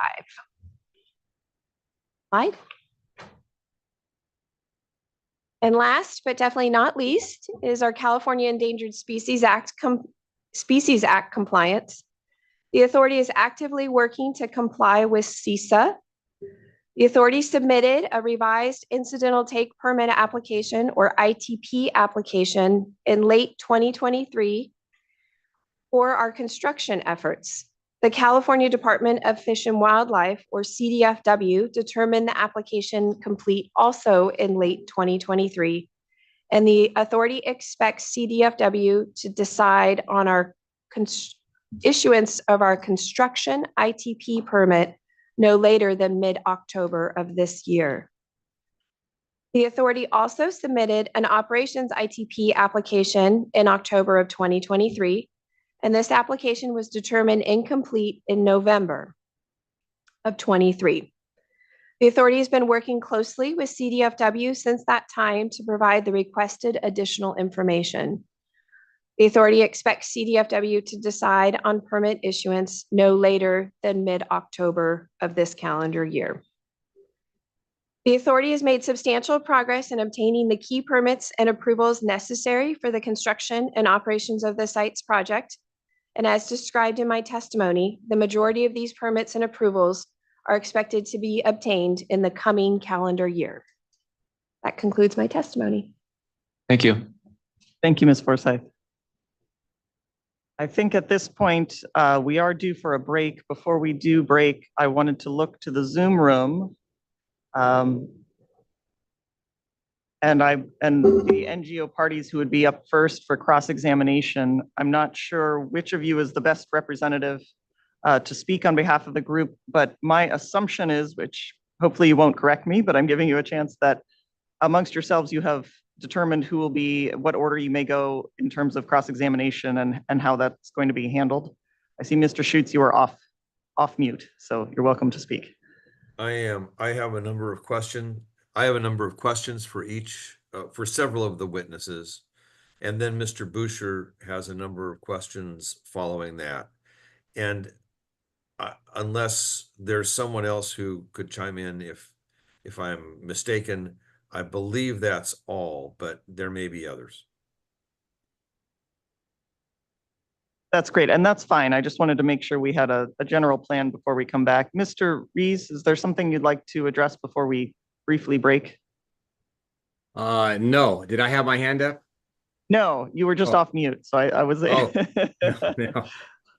I guess the time estimate, I think I saw it yesterday, but I guess some sort of rough time estimate from the NGOs. I don't remember what it was yesterday for this panel. I believe it was, correct me if I'm wrong, I believe it was 3.75 hours. Is that accurate? My cross, I don't imagine will take more than an hour. And Mr. Boucher? Yeah, that may have been a little higher than necessary. I don't know that it'll take Maybe I the full amount of time. misremembered, but okay. So I'm sorry, Mr. Boucher, did you have an estimate separately? From Mr. Schutz, no, I expect to take less time than he does, though. Okay. Thank you. Mr. Soderlund, I see your hand is up. Yes, thank you. I just wanted to clarify for you and maybe perhaps even for the record that the Department of Water Resources will not be cross-examining this panel. Thank you. I appreciate that. And Ms. Mandel-Rice. Yes, State Water Contractors will just have a few questions for Ms. Bizzoni, and I think it should take no more than 10 minutes. Thank you. That's helpful. I didn't have you on my list because you don't have case in chief, but you should be on my list. So here's what I want to do. Let's take a break. I would then like to pick up, actually first, if that works for you, Ms. Mandel-Rice, I'd like to pick up with your questions first, and then I will turn to the NGO parties. It does. Oh, Thank I'm you. sorry. And Mr. King in the room has a hand raised, please. Mr. King. Yes, can you give me an idea when my opportunity for cross-examination may be? I believe, well, it will be this afternoon. It sounds like. It sounds like what we have is about 10 minutes from State Water Contractors, something in the range of roughly 2 hours plus from the NGO parties. Mr. Rees, do you anticipate having questions for this panel? I have some questions, but they're not very extensive. It's probably 20 minutes, half hour. Thank you. And then I believe at that point, it would be to you. And if I want to introduce an exhibit, how would I do that? The best way to and we're in the room here. If you have digital, I'll probably go to my computer. Yes, that would be great. I don't have my document. You can either email it to the the site's reservoir email address or upload it to your upload account. And then we will be able to bring it up from there when you're ready for it during cross-examination. Right, so all my exhibits are in the FTP, so can I just mention that and then they'll bring that in? If you have already submitted the exhibit that you'd like, you just identify the exhibit and Ms. Mullen, who's sitting right there, will bring it up. Okay, great. And so I would appreciate it the latest possible today because I'm just getting up to speed here, so. Great. Okay, thank you. Thank you, Mr. King. With that, I think we all would, oh, I'm sorry, Mr. Conrad, thank you. I'm not doing a good job of handling Zoom in the room. If that's okay, if there is time after the NGO parties who've already identified themselves, then I could use maybe 10 minutes. Yes, thank you. Okay. Thank you, Mr. Conrad.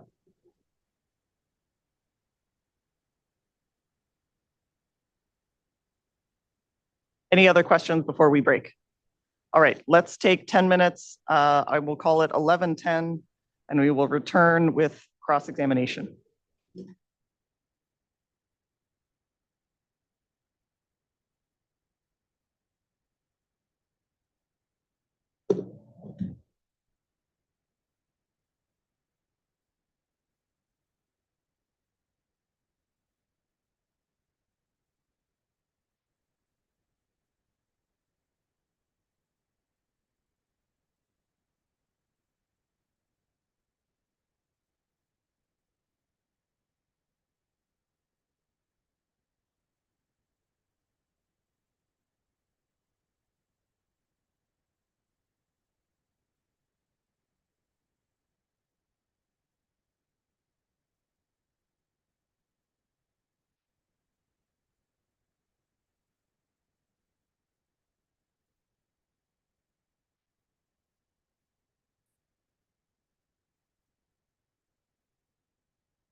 Now I'm on. It is 11:11. Oh, and we'll have our court reporter get started, and then I also want to make sure Mr. Herron is available to us as well. Yes, I'm present. Thank you. We just can't see you.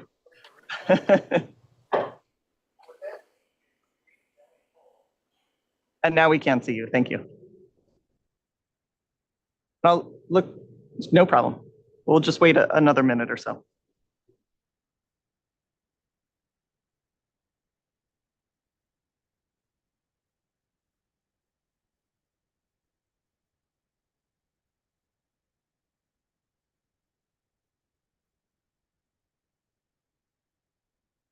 Thank you. All right, we will pick up again after our short break. We have 3 of the witnesses in the room with us. We have 2 on the Zoom platform. We just heard summaries of their direct testimony. I believe at this time, I was going to hand things over to the state water contractors, Ms. Mendel Rice, if you had do you have cross-examination questions for this panel? Yes, thank you. And all of these questions are directed at Ms. Bizzoni. And again, I hope this will just take a few minutes. Ms. Bizzoni, Sites Reservoir is not a state water project facility. Is that correct? That's correct. Department of Water Resources holds water rights for the state water project that are senior to the authority's requested priority date of September 30th, 1977. Is that correct? Yes, the water rights in their existing form are senior to the requested date. And you mentioned during your testimony that the permit application included a term to protect the Central Valley Project and State Water Project, correct? Correct. And you mentioned during your testimony that the authority reached a settlement agreement with the state water contractors. Department of Water Resources is also a party to that settlement agreement. Is that right? Yes, that's correct.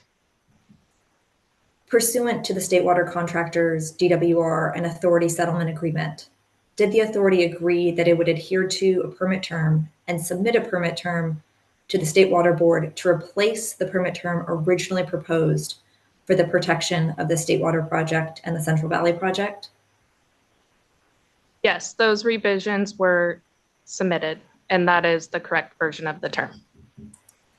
And the purpose of that replacement Central Valley Project and State Water Project term is to protect the State Water Project senior water rights. Is that correct?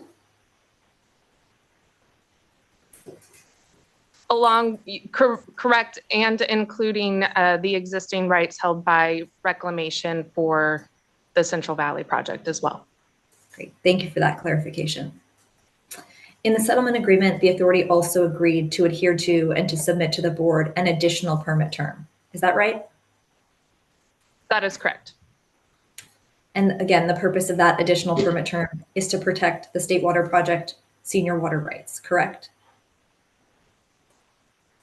To clarify, you're referring to the term that says we will comply with the settlement agreement? Yes, thank you. Yes, among other purposes that are detailed in the agreement. Thank you. I have no further questions. Thank you. I believe with that, we will go ahead and turn to the I'm calling the NGO parties for brevity. And I believe Mr. Schutz, you indicated that you are up first. If you have questions for this panel, please go ahead. Thank you very much. I logged back in to see if my audio was better. Can you hear me okay? I can hear you fine. Does that work? I'm looking to the court reporter. She's giving me a nod. So please go ahead. Good. Well, that technical improvement was worth it then. Thank you very much. I'd like to start with Mr. Brown, please. Mr. Brown, you describe in paragraph 17 of your testimony on pages 7 and 8 the value planning effort that the authority undertook. Is that correct? Briefly, yes. And I'm sorry, Mr. Schutz, I'm going to ask, I think it's our AV team who has the power over the big camera. Is that right? Can we get AV team, if you're there, can we get a view of the witnesses? We can see Mr. Brown answer. That would be helpful too. Thank you. Yes, you don't need to see me. I'm not going to answer. See if this works. Excuse me, hearing So- officer Kenzie. Yes. If there's going to be questions about the specific testimony paragraphs or sections, I think it would be helpful to the witness to have them brought up. We can do that. And now we have a view of the room. So that's, and I'm sorry, Mr. Schutz, can you go ahead and restate your question because I was distracted by the view of the room, and then we will address, and thank you, Mr. Hitchings, we will address if there are specific paragraphs that you refer to, we can bring those up, which will be Mr. Brown's testimony. Remind me of the exhibit number. It's 39. 039 and Great. page 8 is the page that I'm referring to specifically. Thank you. So we'll go with sites 039, page 8, and please go ahead, Mr. Schutz. So to reprise my question, I asked whether in Mr. Brown's testimony, he referred to the value planning effort that the authority undertook in 2019 and 2020. And I believe he answered affirmatively. It says on lines 2 and 3, this review resulted in unit costs of the project exceeding the ability of several participants to pay. Do you see that, Mr. Brown? I do. What were the unit costs in dollar amounts that exceeded the ability of several participants to pay? I don't recall exactly at the time, but this was a key issue for participants. The affordability of the project and affordability, permittability were outcomes. Achieving a project that is more affordable and permittable was the outcomes of the value planning process, but I don't remember the exact numbers. They're probably in that exhibit. In which exhibit, please? The one that's called 45, Sites 45, the 2020 Value Planning Report. Okay, that's an extremely lengthy document.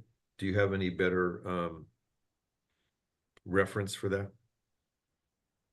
I do not have a page number at hand. No, I'm sorry. Okay, well, let's see if we can get at it a little differently. Then on lines 4 through 6, you say that the process sought to achieve an acceptable balance between achieving affordability goals and receiving necessary permits in a reasonable time frame. Do you see that? I do.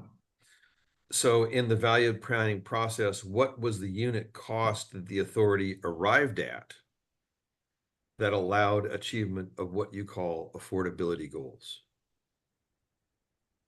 I don't remember that we had a particular number that we were trying to achieve, but I know that we were looking at a unit cost measure of dollars per acre foot. And you don't recall, or you do not know what the dollar value per acre foot was. Is that correct? I do not recall what the dollar per acre foot value was that led to the value planning, and I do not recall what the dollar per acre foot was that came out of the value planning. I believe they're both in that exhibit, though. Does anyone else on the panel have that information by any chance?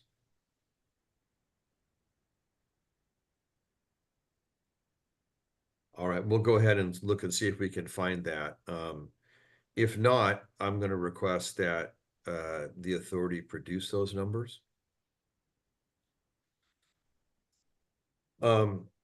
Moving on, does the site's authority have any sliding scale of unit costs? Excuse me? Let me start again. Does the site's authority have any sliding scale for unit costs of water that is contingent on the ability to pay of any of the storage partners? We do not. So could we now turn to paragraph 15 on page 7?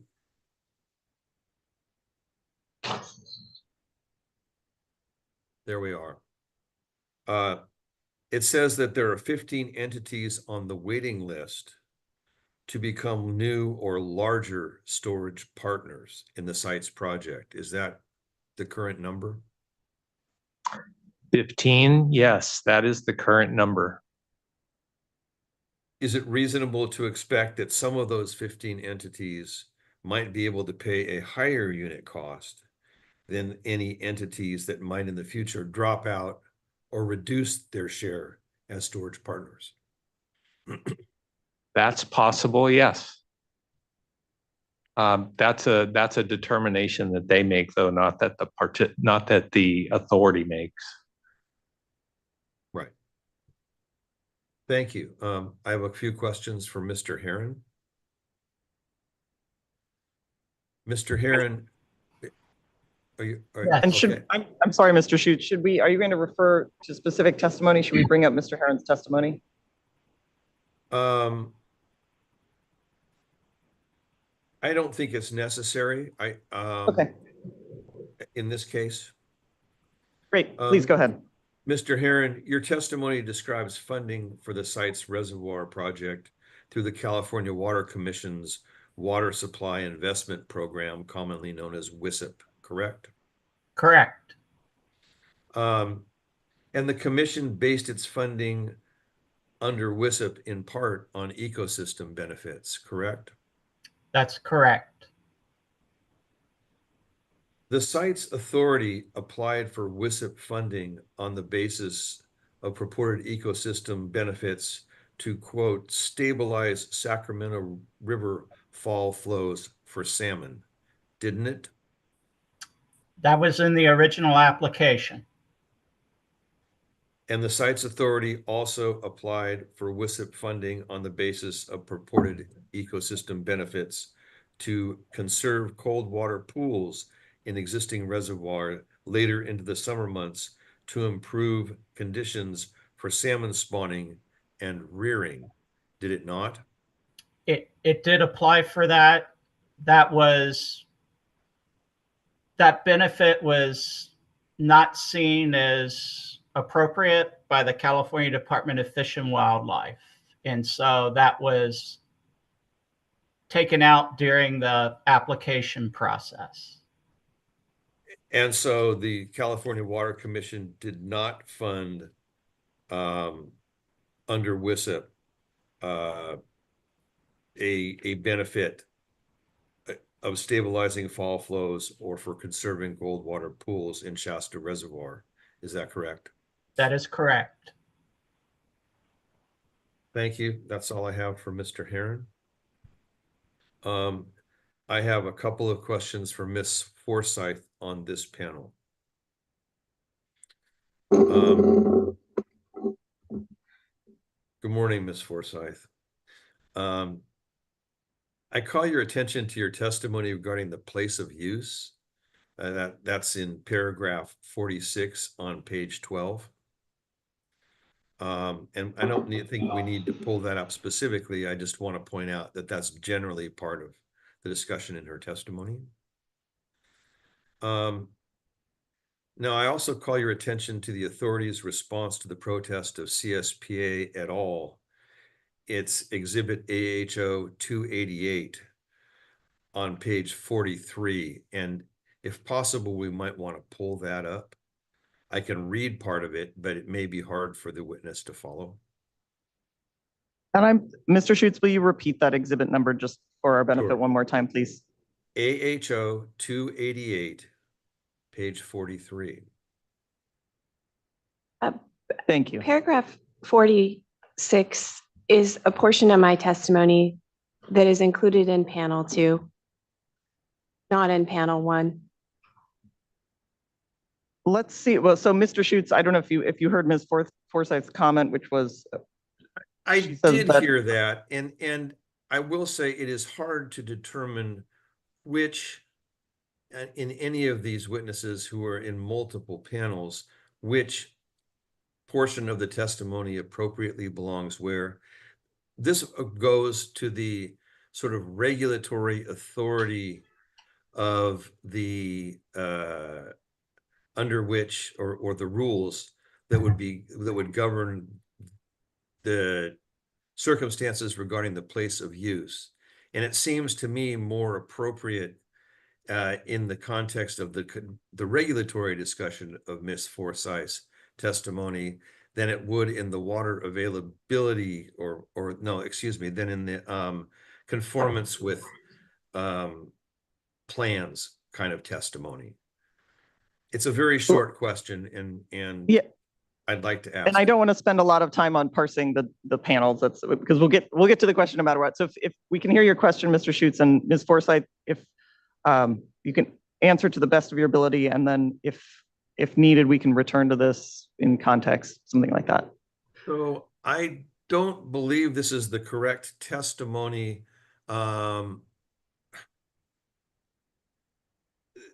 This is the correct page number, at least. I'm looking for the response to CSPA's testimony. This appears to be the testimony itself. Do you think this is the wrong exhibit, Mr. Schutz? It may be that they included several parts. This was so it may It be is that the incorrect exhibit. I'm very sorry. It's AHO 301. Thank you. My mistake. I apologize.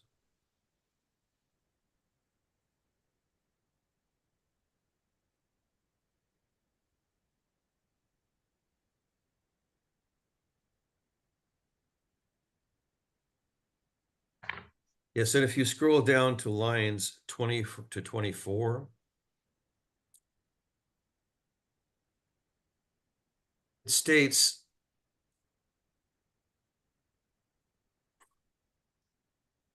cites January 26th, 2023 water right application supplement mentions that sales of water to storage partners and entities within the place of use will help sites storage partners pay for the investment, and to facilitate these scales, an expansive place of use is necessary.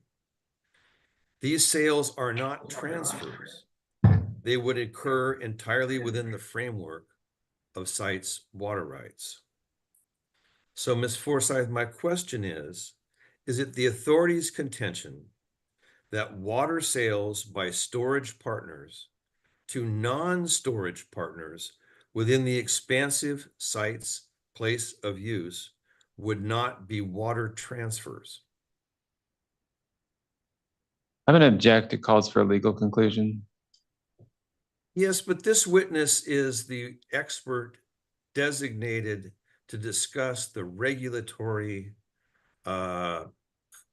situation or the regulatory context and how the authority views the different aspects of the regulatory setting is the word I'm trying to get. She's the one, she's put up as an expert in this subject matter.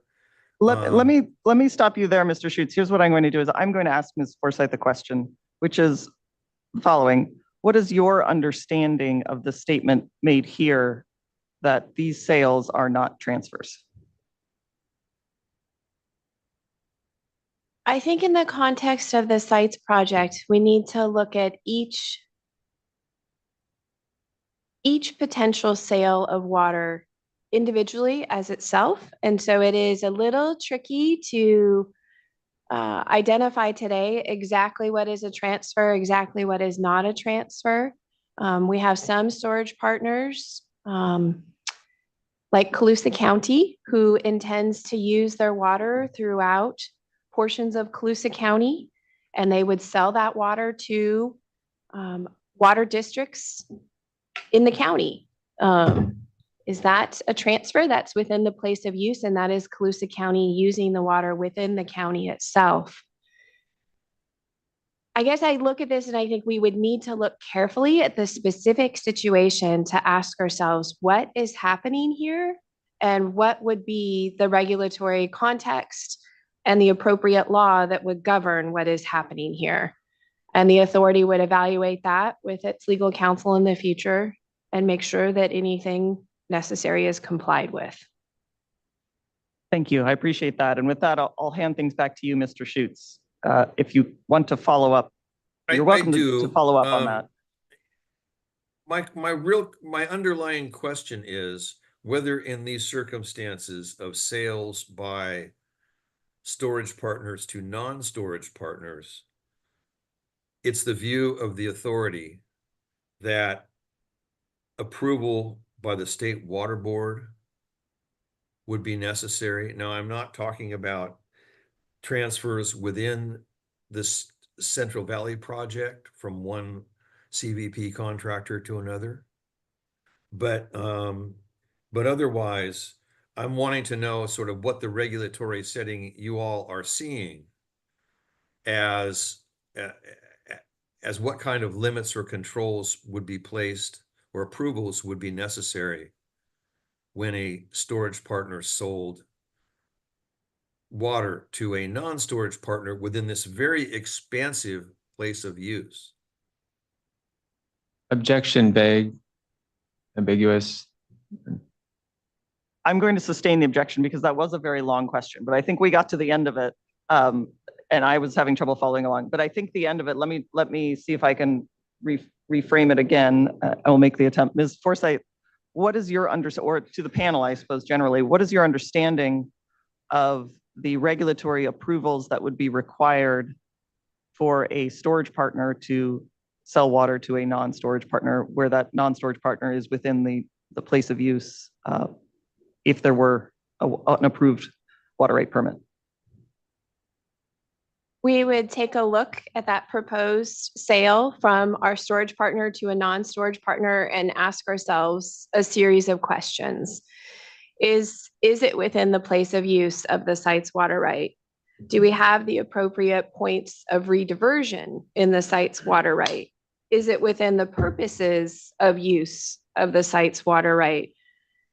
We then ask ourselves a series of questions around, is it allowed within our ITP permit and within our biological opinions? Can we do this from a legal perspective within the permits and approvals that we already have in place?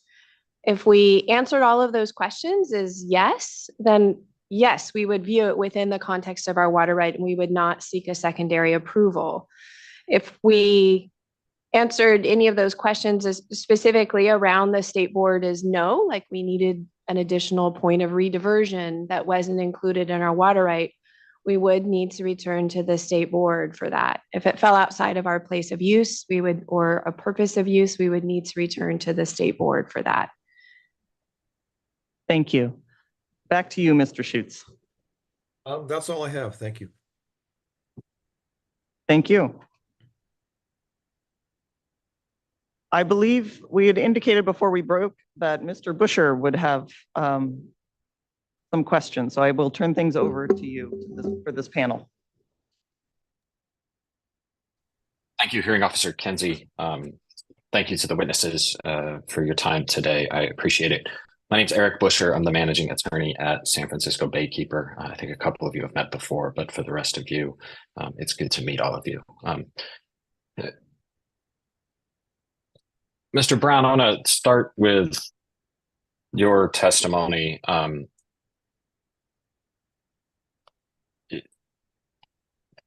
You had a discussion of the various participation, the percent participation of the project participants and the wait list. And I just want to make sure I understood, right? The final determination for the federal participation is not yet completed, correct? Correct.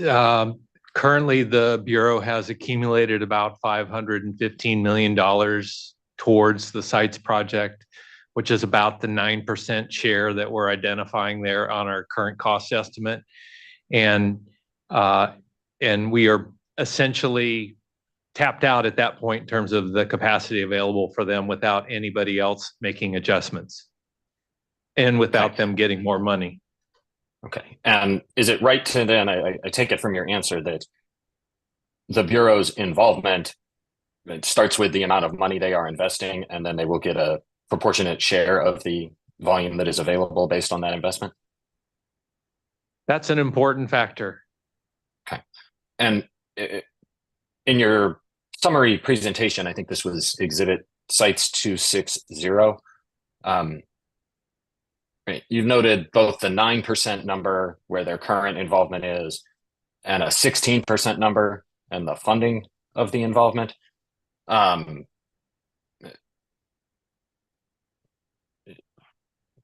Is there a reason for the 16% number on the funding side, other, based on the actual availability of 9%?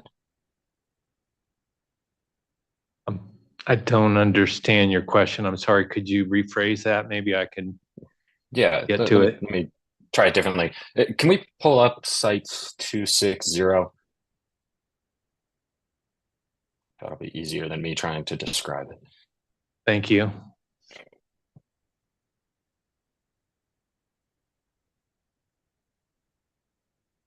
And I think it's page 14 of the presentation. So on the left side here, right, for the project investors, it has the federal portion in blue. And the footnote or the asterisk says, based on 16% reclamation investment under alternative 3. I'm just trying to understand, if they've got 9% available, the investment is 16%, right? How we square that difference. By accumulating additional funding is definitely important. You'll note here, I think it says it's 720 million or something to get to the 16% level. So if they're at 515 now, they need another 200 million to get to the 16% level. But it also requires someone else to reduce their participation, because there's no 7% leftover excess today to give to them if they do come up with another 200 million. And then, right, the alternative 3, which is mentioned here, that's up to 25% involvement, correct, or investment? That's correct. And I thought I heard you say, although this may have been in reference to some of the other pending matters, the expectation is that the federal investment will be known in 24 months? That is the goal. And what's the process for, right, if the Bureau comes back with $200 million more for determining how to, move around all of those allocations that would then be, you'd be at more space than you had? That would be something that each individual participant that is currently active would consider, and then the board itself would make adjustments accordingly once there's an initiation of a party that wishes to reduce. I guess it's activated by that. It's one of the 22 local agencies saying, we want to reduce our share, and then the board making a decision about whether that goes to reclamation or whether it goes to somebody else on the waiting list. But it requires a voluntary reduction by a participating entity? At this juncture, yeah. I mean, if you think about this escrow period too, this 6-month period where everybody's making their final decision, it could be that somebody in that period says, my board only authorized 8% instead of 10%. So then 2% becomes available, and we need to backfill that to get to 100% subscribed. And then just a couple clarifications. You said 22 local entities. Local includes south of Delta entities, not local to sites reservoir geography, correct? That's correct. Okay, all right, thank you. And those 22 local entities, none of them have made firm funding commitments for the project yet, correct? That's correct. Okay. I want to turn to the community working group subject of your testimony. And just go through the timeline and a couple questions there. So one, the JPA as it exists now was formed in 2010, correct? That's correct. And then I think either maybe Ms. Bozzoni gave some more detail about this, but there were draft EIRs circulated in 2017 and 2021, give or take, correct? Give or take, yeah. Okay. And then the local community working group, as you described it, was formed in 2022, correct? That's correct. Did that working group have any input on the final EIR released in 2023 beyond any public comment they may have made? Possibly as individual associations or groups that the working group members represented, but not as a group. That was not their charge or task to comment on the EIR or provide guidance or input on that process. It was more about implementing the project and how to make that work for the local community. And does that the community working group have any authority over project operations? No. Does it have any input into project operations, right? A vote or any input on that? No, but we do envision that they'll be an active participant in the development of the recreation planning. So to whatever extent recreation might affect operations, there could be some interplay there, but generally speaking, no, all of the operations of the reservoir are within the confines of the Reservoir Committee and the Authority Board. Okay. And then you also mentioned briefly in that testimony that a tribal working group, I think you said, and I understand that the tribal consultation the testimony will come later in this hearing. But I was just curious as to what your role, if any, was in that tribal working group that you described. My role was involved in trying to get it set up and trying to work with the tribes to activate this group to support implementation of the project. So when I say support, not like take a position, but support as in providing advice and guidance in our implementation of the project. And is that tribal working group, as you described it, set up? Not currently. We'd still like it to be, but not currently. Has it ever been? It has not met, no. Okay. Are there any participants other than the Sites Authority that are working as part of that group? Well, the group isn't functioning right now, so no parties are meeting as a group. Okay. And then briefly, you talked about the value that Sites offers the participants in terms of, control over the release of water, their portion of water from the reservoir.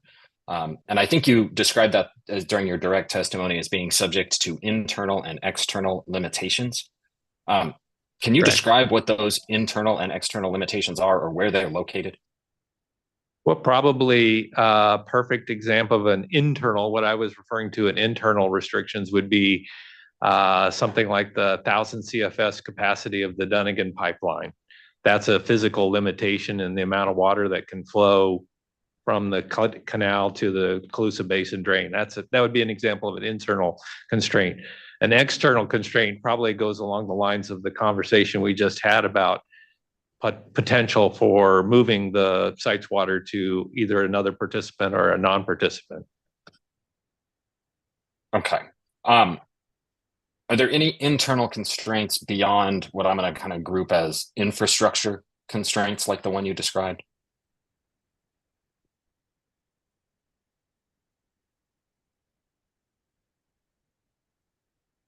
Trying to think, pausing just to see if I can think of anything else off the top of my head. I can't think of anything off the top of my head right now, but there might be some other things I'm just not thinking of.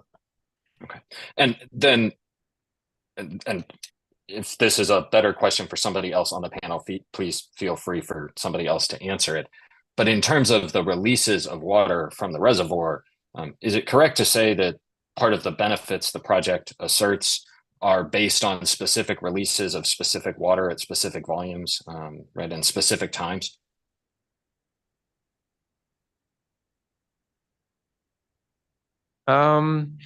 I think that the flexibility that the storage of water provides is of value to the participants. It is important to recognize that all of the participants that are receiving releases from the reservoir have to work together at times. In other words, we're not sizing everything and expecting that everybody's going to take everything they want all at once. There has to be some coordination and cooperation there. And in the benefits and obligations contract, you can see some recognition of some of those kind of elements that each party is making a commitment to fulfill. And are those benefits and obligations contracts finalized? No, but we just released the latest draft in August of 24. So just this month, our board authorized that to go out to our participants. So it's on our website and available for review. And you testified this morning about final contract documents needing to be drafted and implemented during, I think, the escrow period. Is that separate from the benefit and obligations contracts? The benefits and obligations contract is one of the contracts that will need to be executed during the escrow period by each of the participants and the site's authority. And are there the benefits and obligations? Sorry, go ahead. Sorry. I was going to say the benefits and obligations contract is a contract between the site's authority as the owner operator of the project and each of the individual participants in the project and the state and federal government. And I'm sorry, that's not, yeah. Are there other contractual documents that still have to be negotiated, right, among those same relationships, right? Or is that the only group of them? Generally speaking, the governance elements of the project are contained within what we call the three-legged stool: the JPA itself, the Joint Powers Agreement, the bylaws that are referenced in the Joint Powers Agreement, and the benefits and obligations contract. Between those three elements, all of the governance around the project is described as it's currently proposed. It is still subject to revision. For and all each of three of those those three legs of the documents stool. have been released to the public in the August 2024 release. The current drafts of all three of those documents, and I apologize for interrupting, this Zoom thing's a little weird. There are drafts of each of those currently released in August, but all three of those documents that you call the legs of the stool are yet to be finalized. Correct. And will the combination of those three sets of documents contain the internal and external limitations on when water can be diverted from site's reservoir pursuant to a request to do so from a participating entity? Yes.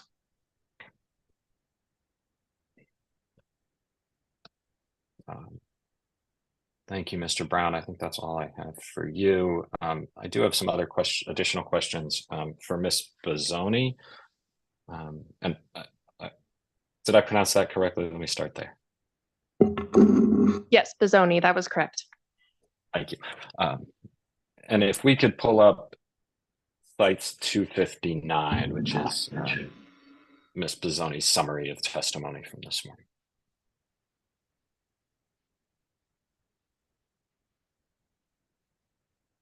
Sure, we're just going to pause for a moment for the court reporter.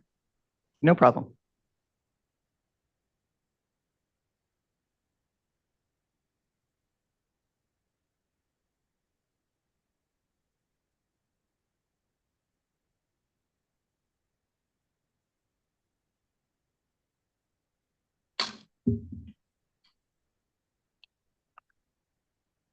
And if we could start at page 6.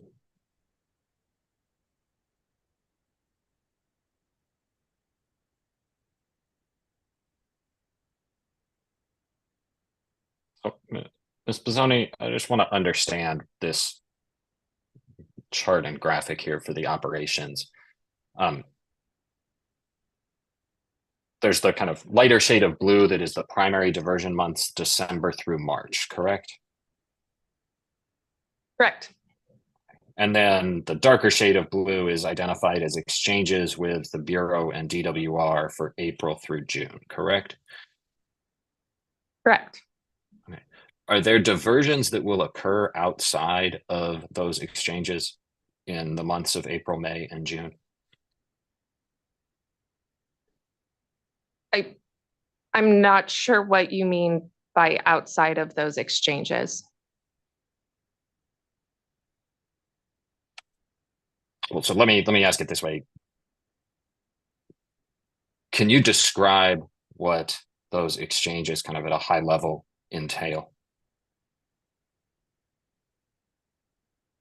Exchanges with Shasta Reservoir would entail releases from Sites Reservoir that would result in additional water being held in storage or backed up into storage in Shasta Reservoir. So in that example, Sites water would be released and diversions could not be occurring at the same time. Similarly, for exchanges with Oroville, there would be water released from Sites Reservoir that would allow for water to be backed up into Oroville. And if water is being released from Sites Reservoir, it is not possible to divert water from the Sacramento River at the same time.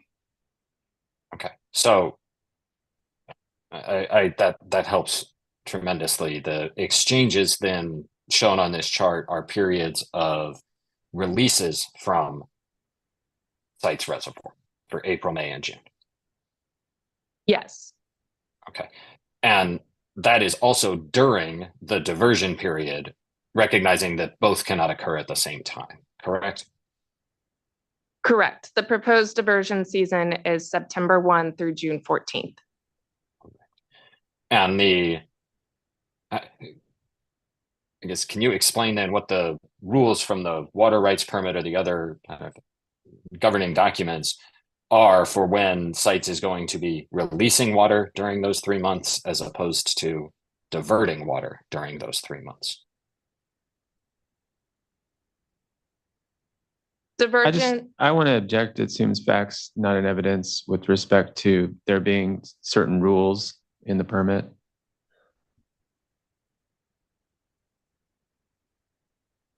Mr. Busher, will you run the question again? I was thinking about diversions, to be honest. So if you would run it by me again. Let me just ask it this way. How does Sites determine whether it is going to be diverting water in April, May, and June or releasing water in April, May, and June? In general, diversions will occur in the wetter year types, and there would be opportunities, if all other diversion criteria are met, to be diverting water during April, May, and June. It is anticipated that in most circumstances, those diversions would be a priority as they benefit all of the storage partners. The exchanges are anticipated to occur in drier year types when diversions would likely not be possible due to the diversion criteria. And exchanges would then be facilitated through the release of water from Sites and the exchange to those other reservoirs. So it has to do a lot with hydrologic conditions. Okay. And is there a point during the water year where that determination is made, right? Do you get to February, for example, and say it's been really dry, we're going to need to do releases, not diversions during the spring? Or is that a day by day, hour by hour analysis? I really think it would be the latter. This is going to be real-time decisions, looking at operations for the season forecast, and it's not something that is dictated at this time with rules. Okay. Is it expected to be something that is dictated with rules? No, as I said, it's going to be a case by case, year by year, possibly day by day evaluation of the hydrologic and other circumstances. Okay. And then this may be a question for Mr. Robinette. So either one of you, please feel free. Just in terms of well, I understand, and I'm not an engineer, so I'm going to butcher this likely, that it is a physical constraint that water cannot be going into the reservoir and out of the reservoir at the same time.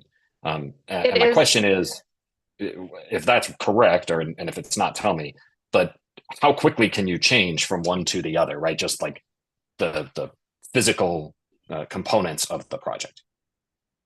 I'll answer, well, provide a description, I guess, of the first part. So it is a physical component that water cannot be diverted from the Sacramento River and placed into storage at the same time releases are occurring. The inlet outlet works can only go one direction at a time. It will also be a requirement of what we are proposing for this water right, that water has to be placed into storage. We do not include a direct diversion component.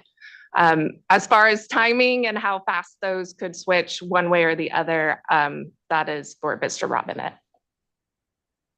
Please go ahead, Mr. Robinette. Sure, that switchover can occur very quickly, physically. So I would expect, for simplicity's sake, to assume a day. Okay.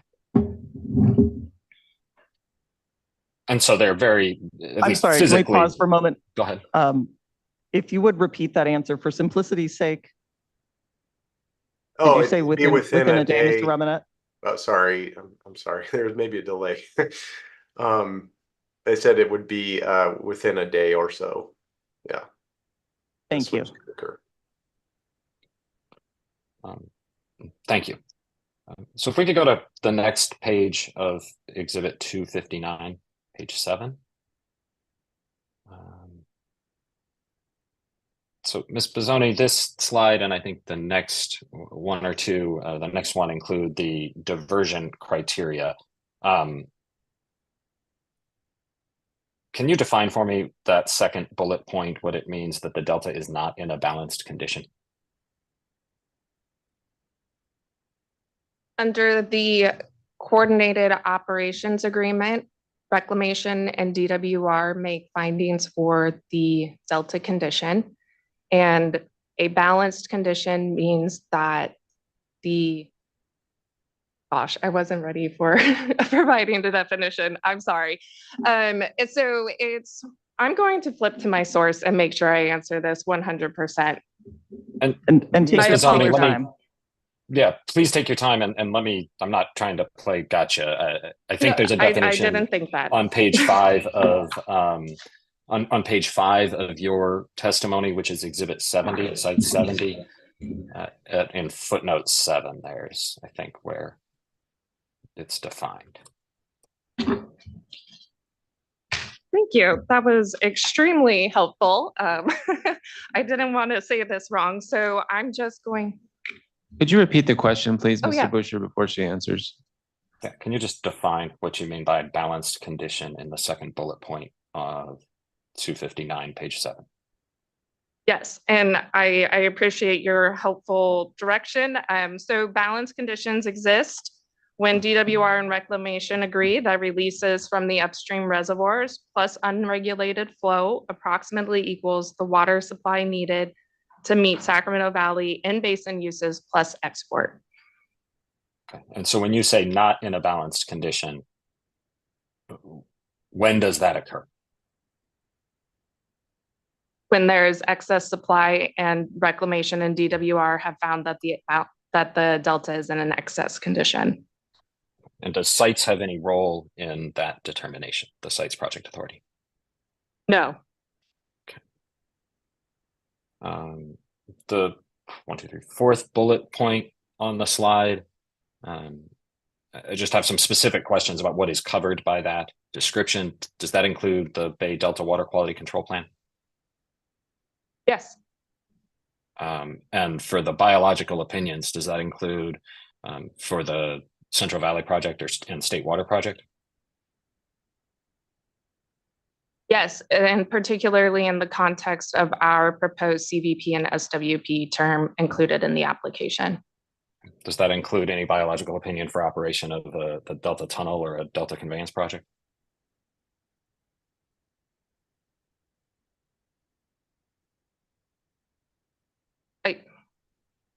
I don't know. There is none. If there was, do you think that would be included in the diversion criteria identified in the bullet point? Objection, that calls for speculation. Well, Well, first of all, let me ask for this first. We'll see if there's still an objection. Mr. Busher, will you clarify the question? I think your question was if there was one, and then it followed on. If there was, can you clarify what we're talking about here? Correct. Please. Whether a biological opinion issued for operation of the Delta Tunnel or a future one falls within the fourth bullet point on 259, page 7 for the meeting biops. And does your objection still stand to that clarified question? That clarifies the question, yes. My objection does not stand to that question. Thank you. Yeah, okay. thank you. Then, and please go ahead and respond to the best of your ability.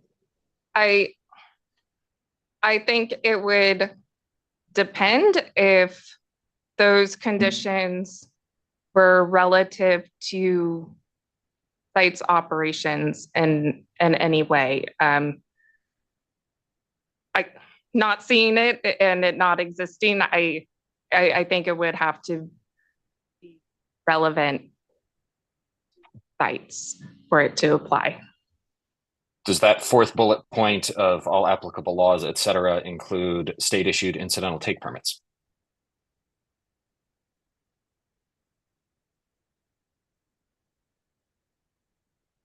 For the sites project,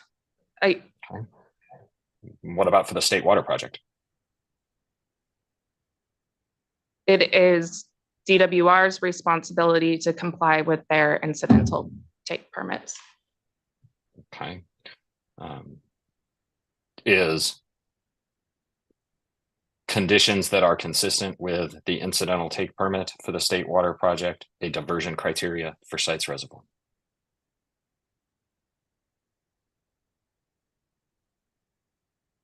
Can you repeat the question?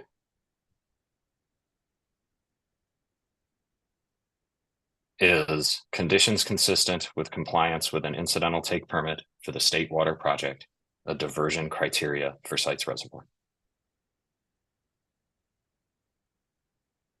I'm going to object. This is just overbroad and vague. There's no indication what those conditions are. There's no specificity. Objecting on those grounds. I'm going to overrule the objection, but ask the question this way to see if we can get, because I have the same question. So I'm going to try to rephrase it for what I understand the question to be, which is,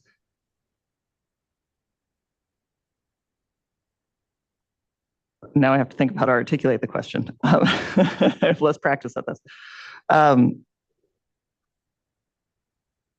When considering the situations in which the site's project authority may be diverting water, would there be conditions when sites is diverting and the state water project is not meeting the conditions of its incidental take permit?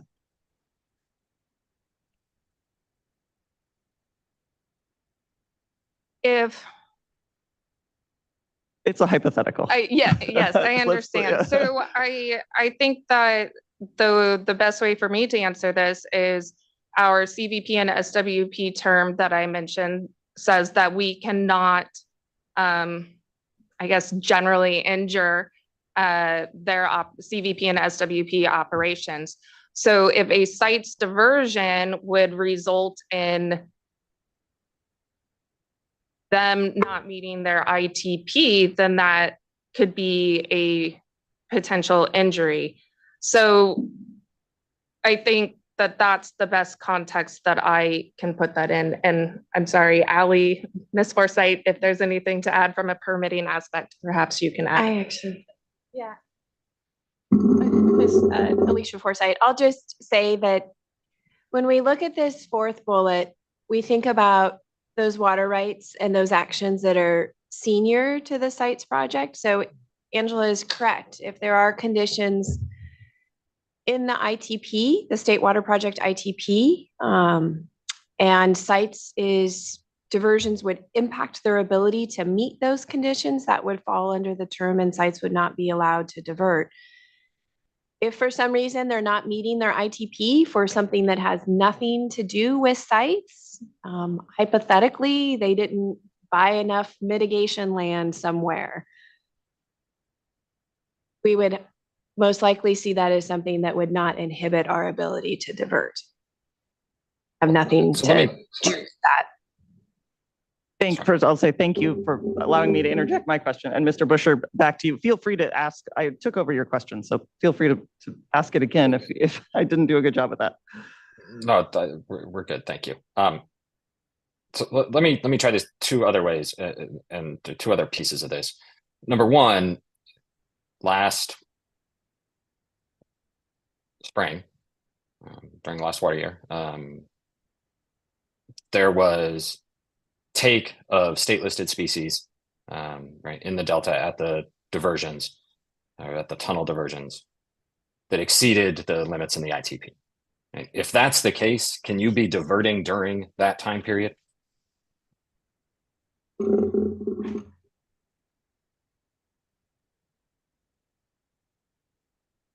I think, well, I'm sorry. I would need more information about what condition the Delta was in. So there's Delta can be in an excess condition and an excess with restrictions. If there was an instance where the excess with restrictions was somehow influenced by Sacramento River flows, then there would be an instance there where sites would likely not be able to divert. However, I'm not sure the exact circumstance in your scenario and if that would apply. And the other question, I mean, I started down this bullet point with the biological opinions.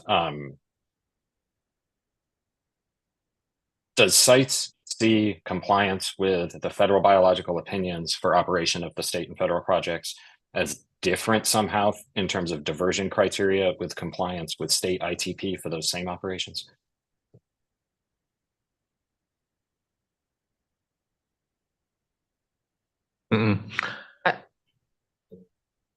Okay. I'm not sure. No, because at any time there can be any number of governing conditions over Delta operations. And I think that's why you're seeing some hesitation and uncertainty, is just for the fact that there's so many things in play as it relates to these biological opinions, incidental take permits, water rights. These are all matters that have to be evaluated. Essentially, when there are excess conditions without restrictions, meaning there's no restrictions on the ability to export water, then we're able to divert. But when you get into these periods of excess with restrictions, you have to look at what is governing and what is restricting the ability to export, and then you evaluate based on those circumstances. So there can be times when we can be exporting, like you said, when take limits are restricting exports.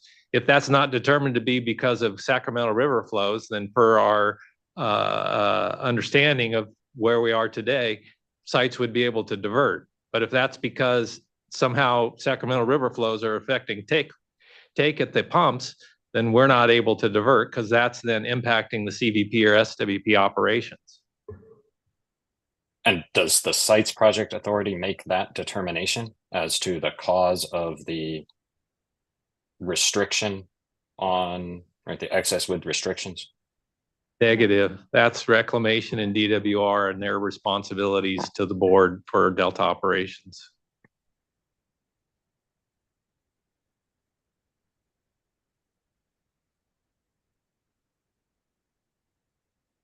Okay.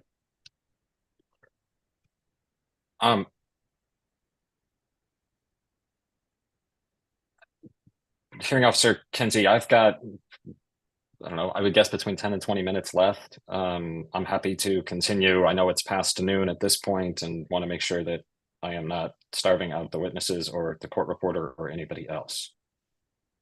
But thank you for your consideration. I think it makes sense if you have about 20 minutes more for us to continue, unless I'll look to the room and others. Are the witnesses prepared to go forward? And on my Zoom, are you comfortable, both of you, to continue through? And then we will take I think a logical break.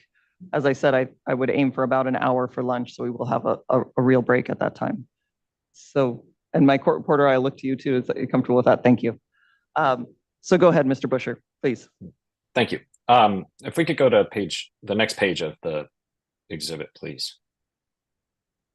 So then these are the Sacramento River specific diversion criteria that would be incorporated into the permit based on the application, correct? Correct. And just in terms of orienting for geography's sake, it's correct to say that Wilkins Slough is downstream of the 3 diversion points, correct? There are 2 diversion points from the Sacramento River, and yes, the Wilkins Slough is downstream. Okay. And I just want to make sure I'm thinking about this the right way. When you say that diversion cannot bring the flow below 10.7 at Wilkins Slough, right, that is because that is downstream, that is after whatever flow has been removed by a site's diversion. It still has to meet that standard, correct? Yes, that's correct.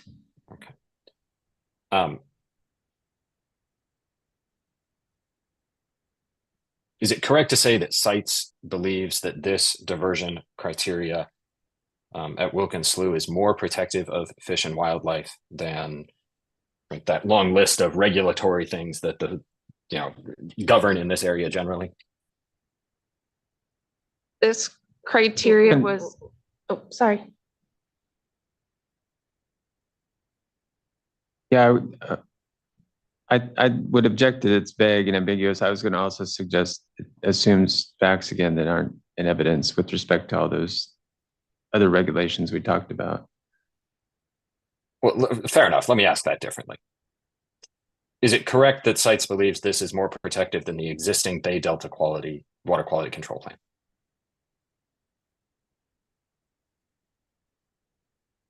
Objection, vague and ambiguous with respect to protective. I'm going to overrule the objection with the caveat that the witnesses, you can limit your response if that part is unclear. I am not a fisheries expert, so I believe that that question would be better directed to a leader panel. Well, let me ask the question. Let's say, I'll ask the question this way, or a question, maybe a different question. Is 10,700 CFS, in your understanding, a higher flow than is otherwise required under the existing regulatory requirements?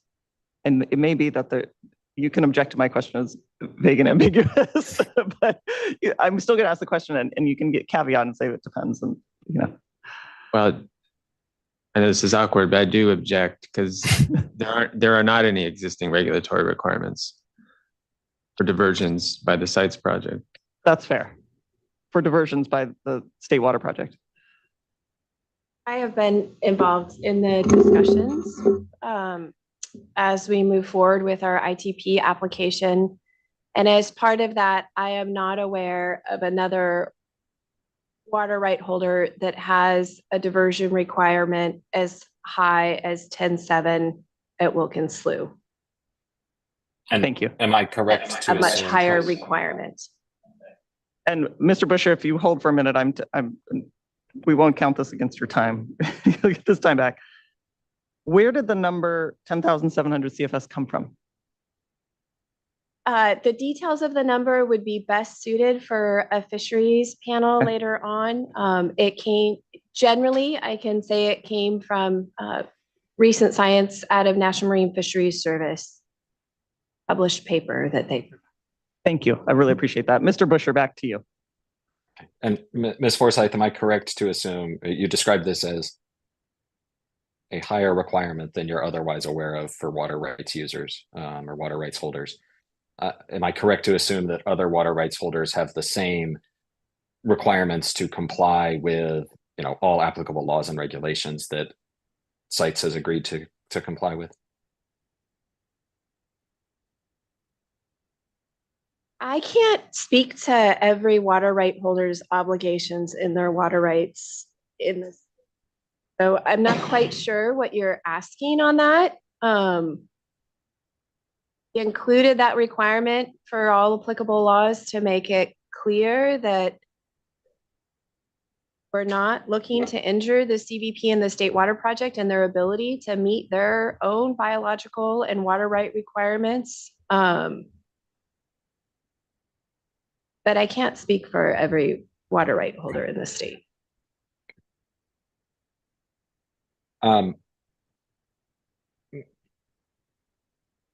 So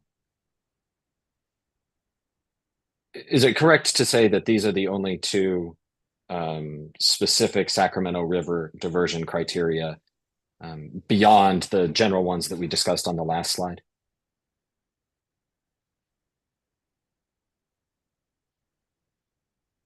Water right application, yes.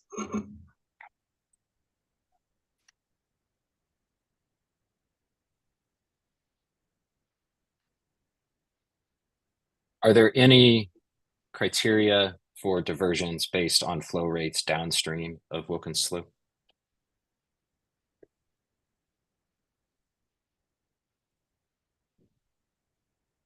With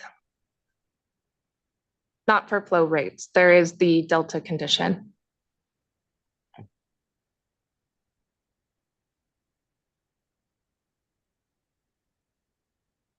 And other than the Wilkins Slough bypass and the pulse flow protection that are described here, are there any other diversion criteria from Sacramento River that are designed for the protection of fish and wildlife?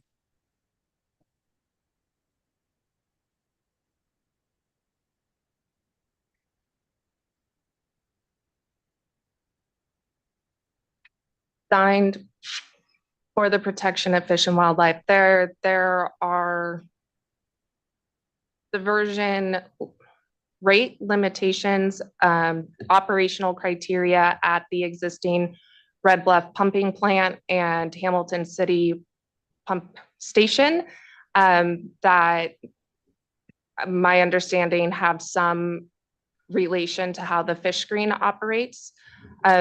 So those are more operational criteria than what we have generally described here as these diversion criteria. Okay. And then I apologize. I think two more questions, hopefully. Back on the last slide, or the last page 7. In terms of these applicable laws and regulations, does that also include the yearly temperature management plans for Shasta?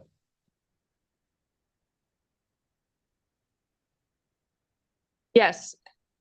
Okay. And does that include like court-ordered interim? You've got court orders listed here. Does that include like the court-ordered interim operations plan for the state and federal projects? Yes.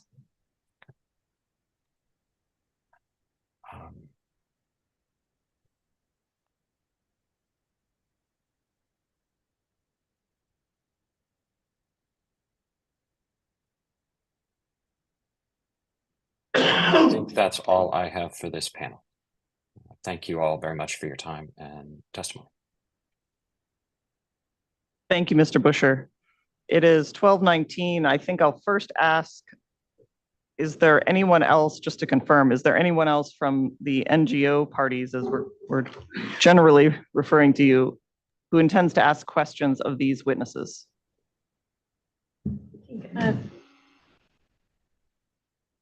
Mr. Fisher, you do. So what we will do is and I apologize for transposing your name, Mr. Fisher, earlier. I apologize for that. It's the input from Zoom in the room is I'm at maximum brain capacity. So what we'll do, we'll break for lunch. Let's take an hour lunch. We'll come back at 1:20. We'll pick up then with your questions, Mr. Fisher. Then I will look to you, Mr. Reese. And then I believe from there we will go to Mr. King and Mr. Ornbaum. Hearing Officer Kenzie. Yes. Just on the timing for, it sounded like Mr. Conrad had maybe approximately 10 minutes, and I think Mr. Ruiz said. And it's Mr. Fisher. It was I started this problem. Sorry. I apologize. And that Mr. Ruiz had 20 to 30. It would be nice to know or get an estimate from Mr. King, because I don't know whether we might have panel 2 come up by the end of the day or not. I think we might. Mr. King, I don't believe is in the room at the moment because I did tell him after lunch would be his time. So unless he's on the Zoom, but I will ask when we return if he's here. I'll try to get an estimate at that time. So I think it looks to me like we may get at least start the second panel. So well, there's only 2. Well, aren't you already here? Okay, just checking. Great. Are there any other procedural issues we should address before we break for lunch? Just real quick, if I may, again, this morning there was a question about cross-examination exhibits. This is not for today, it'd be for tomorrow. I missed what you said with regard to that. If they're not currently in the record and they're going to be used, should we circulate those now or as soon as possible to the service list? You're not required to disclose those to the service list early if you're using them just for cross-examination. So we need access to them so we can put them up on the screen. And at that time, we would, once you actually use them, we would move them over to the FTP site. So you can submit them to us, to the AHO, either by email or through your upload account. And Very just good. at some point in advance of using them on Cross so that we can find them and download them. Thank you. Thank you. I will warn, we are going to break for lunch. For those of you on Zoom, we will be logging out of the Zoom room. That's because of our YouTube stream. So you will either log out or you will be booted out. And then we will welcome you back at 1:20 back in the virtual room. Thank you. With that, we will break for lunch.